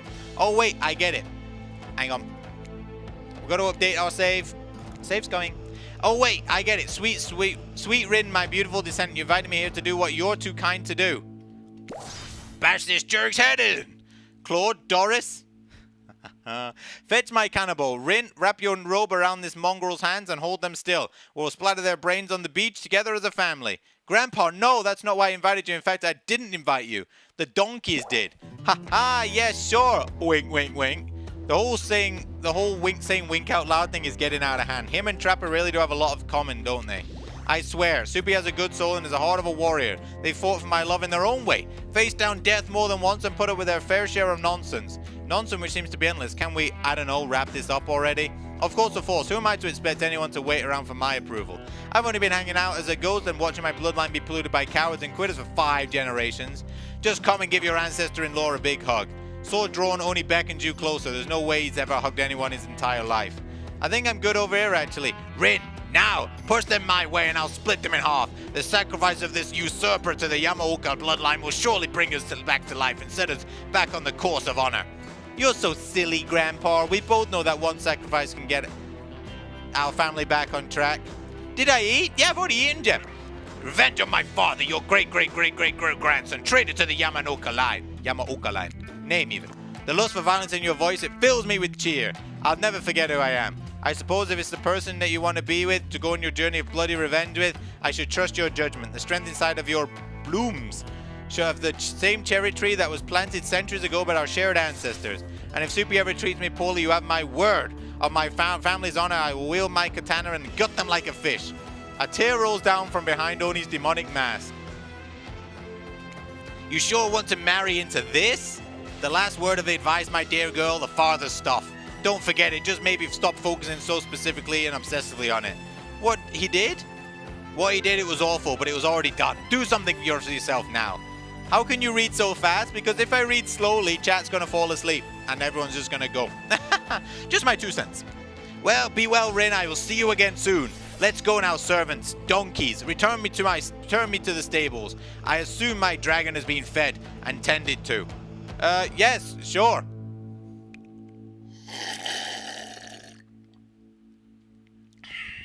I swear this is still better than dealing with Trapper's dad. I'm sorry if I was being disrespectful to your great-grandfather. He seemed like a very special man. He plays too many dating sims. Oh, yeah. I realize I'll never measure up to someone like that. A warrior with a hell of a fashion sense. I mean, that mask. Don't worry, I would never expect you to, or want you to, really. If all I wanted was the biggest brute alive, I would be down in Trapper's Cave right now avoiding his vintage bear traps. But that's not the life I've imagined for myself. The sense of abstract duty angry at the world changing around me. A lust for blood. There's no way to live, and yet, as you know, that is the Yamaoka way of life. Forever I'm cursed to battle against the dragon that lives inside me. Or at least, maybe, I was, until now. Nicole, how's it going? He calls them different names every time. Yeah. Call me the Dragon Tamer, baby.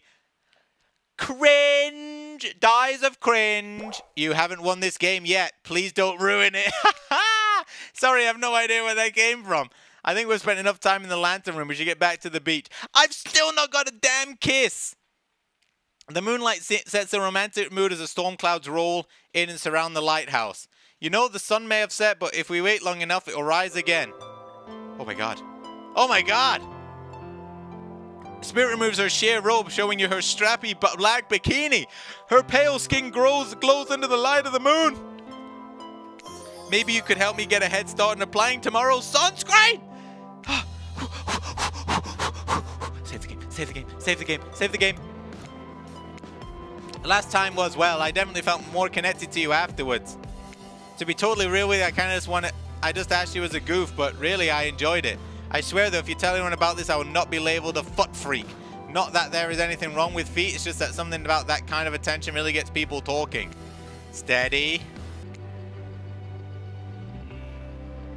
How was that an almost? Right, let's practice.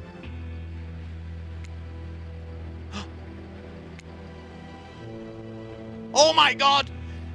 God, that's so goddamn hot. I love feeling your hands sliding up and down my feet and between my toes. My skin has never been more moist. Get up here right now. Before you find a towel to wipe off your lotioned hands, Spirit grabs you and pulls you in close. Her lips lock onto yours. They're surprisingly soft and warm, and sensation is incredible. Cloud covers the moons and you'll find yourself on the beach with Spirit in complete darkness. You feel the narrow straps of her bathing suit come undone and come to life, snaking through the air, wrapping around your body, lifting you up off your feet. Come here, you. So this is what it feels like to fly. As Spirit pulls you close and feels you feel bits of glass pressing into your flesh. Pain and pleasure mix and wash over you. Like the ocean, salty air stinging your skin as you writhe against your undead lover. The lighthouse howls. In the darkness, you're pretty sure that the Spirit lets the dragon inside of her take over. If it kills you, you sure it will have been worth it. The clouds part as you manage to pull yourself exhausted away from Spirit. Oh no. Where are the vigils? We were robbed! We were robbed! They couldn't even do some like censoring. A chunk of broken glass is lodged in your shoulder. When you pluck it out, it drips with blood. Sorry, I think this got stuck in there when I was having the best night of my life. Spirit drags her fingertips over the sharp edge of the glass shard. Keep it. Consider it a memento. I've got plenty more where that came from. I can't believe that I failed the first one, but that's like the best ending. You arrive at the beach to find the donkeys waiting. Now is the time, Soupy, to face your destiny. Actually, about that. Soupy, can we talk privately? Maybe not here, maybe somewhere place else would be better. You know how we feel about schedule, Spirit, very strongly, and you know how we feel about telling you what to do. Don't do it! Like I said, I'd rather ever talk with Soupy privately. It's not right to do it in front of everyone. You know, from my experience in upper management on my father's mine, I learned that if you're going to fire someone, it's best to do it in public so they don't freak out.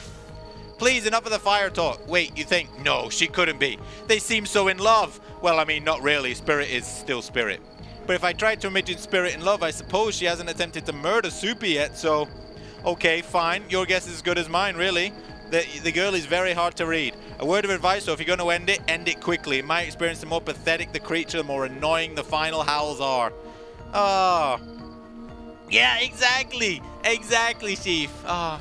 I don't need anyone's advice. Everyone out, except for Soupy. Did someone say final howls? That's kind of my whole jam. I can stay right. Especially you. Out. Lame. Alone with Spirit, you feel something awful hanging in the air. More awful even than the lingering smell of that Cleaver body spray. Spirit, Rin, I don't know what you're planning on saying, but before you say anything, just know I really, really enjoyed my time with you. Getting to know you over the past few days helped me to get to know myself too. For that, I just wanted to say thank you. That's so sweet. You're welcome. You know what? It's that kind of thing that shows me you've got a good heart inside you. Too good for me to carve out and toss into the ocean, but also too good for me to love. I need someone who shares my interests, someone I can connect with, someone jaded and dispassionate, only driven forward by desire for revenge. Nay, did I mess it up? I need someone who isn't warm, that I can feel cold in comparison. I need someone who isn't you. Do we just... what? Can we just be friends? No! I blame that one miss on the foot. Before you finish that, just know. If we're not friends, we'll probably become enemies, and I will destroy you. Friends it is! I'm glad to have you here with me for when I need you, but also not too close to me when I don't. So yeah, I'll see you around. Wait, what? That's it? That's how it ends? You're just leaving me here? I'm not sure I'll use the words ends. And for that matter, I wouldn't say I'm leaving, but us, we're definitely through. I got one date! It took me the whole 12 hours, how long we played this game to get a kiss? The fact that you can't see that, well, it just proves we'll never really belong together anyhow. Good night. What the hell? I just spent all this time out and doing everything to get to know you, only to be told I should leave the chocolate factory through the side door? I didn't even get to look into the chocolate factory. And she doesn't even eat, so her chocolate factory is clean. I don't know what that means. Anyway, I said good night, Soupy. See you around. Ah.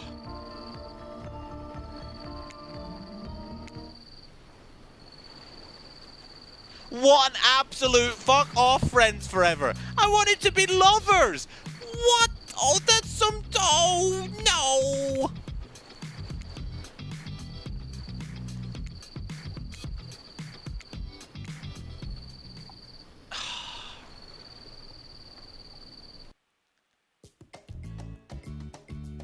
Should have went for the Huntress, I guess.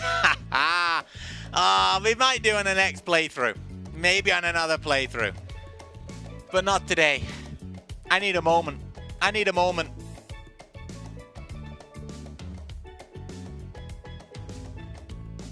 I can't believe she broke up with me. Bad game design, yeah. Maybe she's not, though. Maybe, I don't know. Maybe that's her ending, though.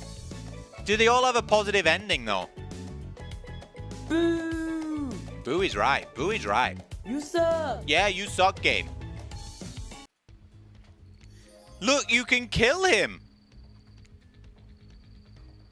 You can actually kill those other two. Oh, why didn't we get this cool ending? We just got friend zoned? Oh, that's some bullshit. What are you waiting for, lover? Sit on the beach. Oh, well, we...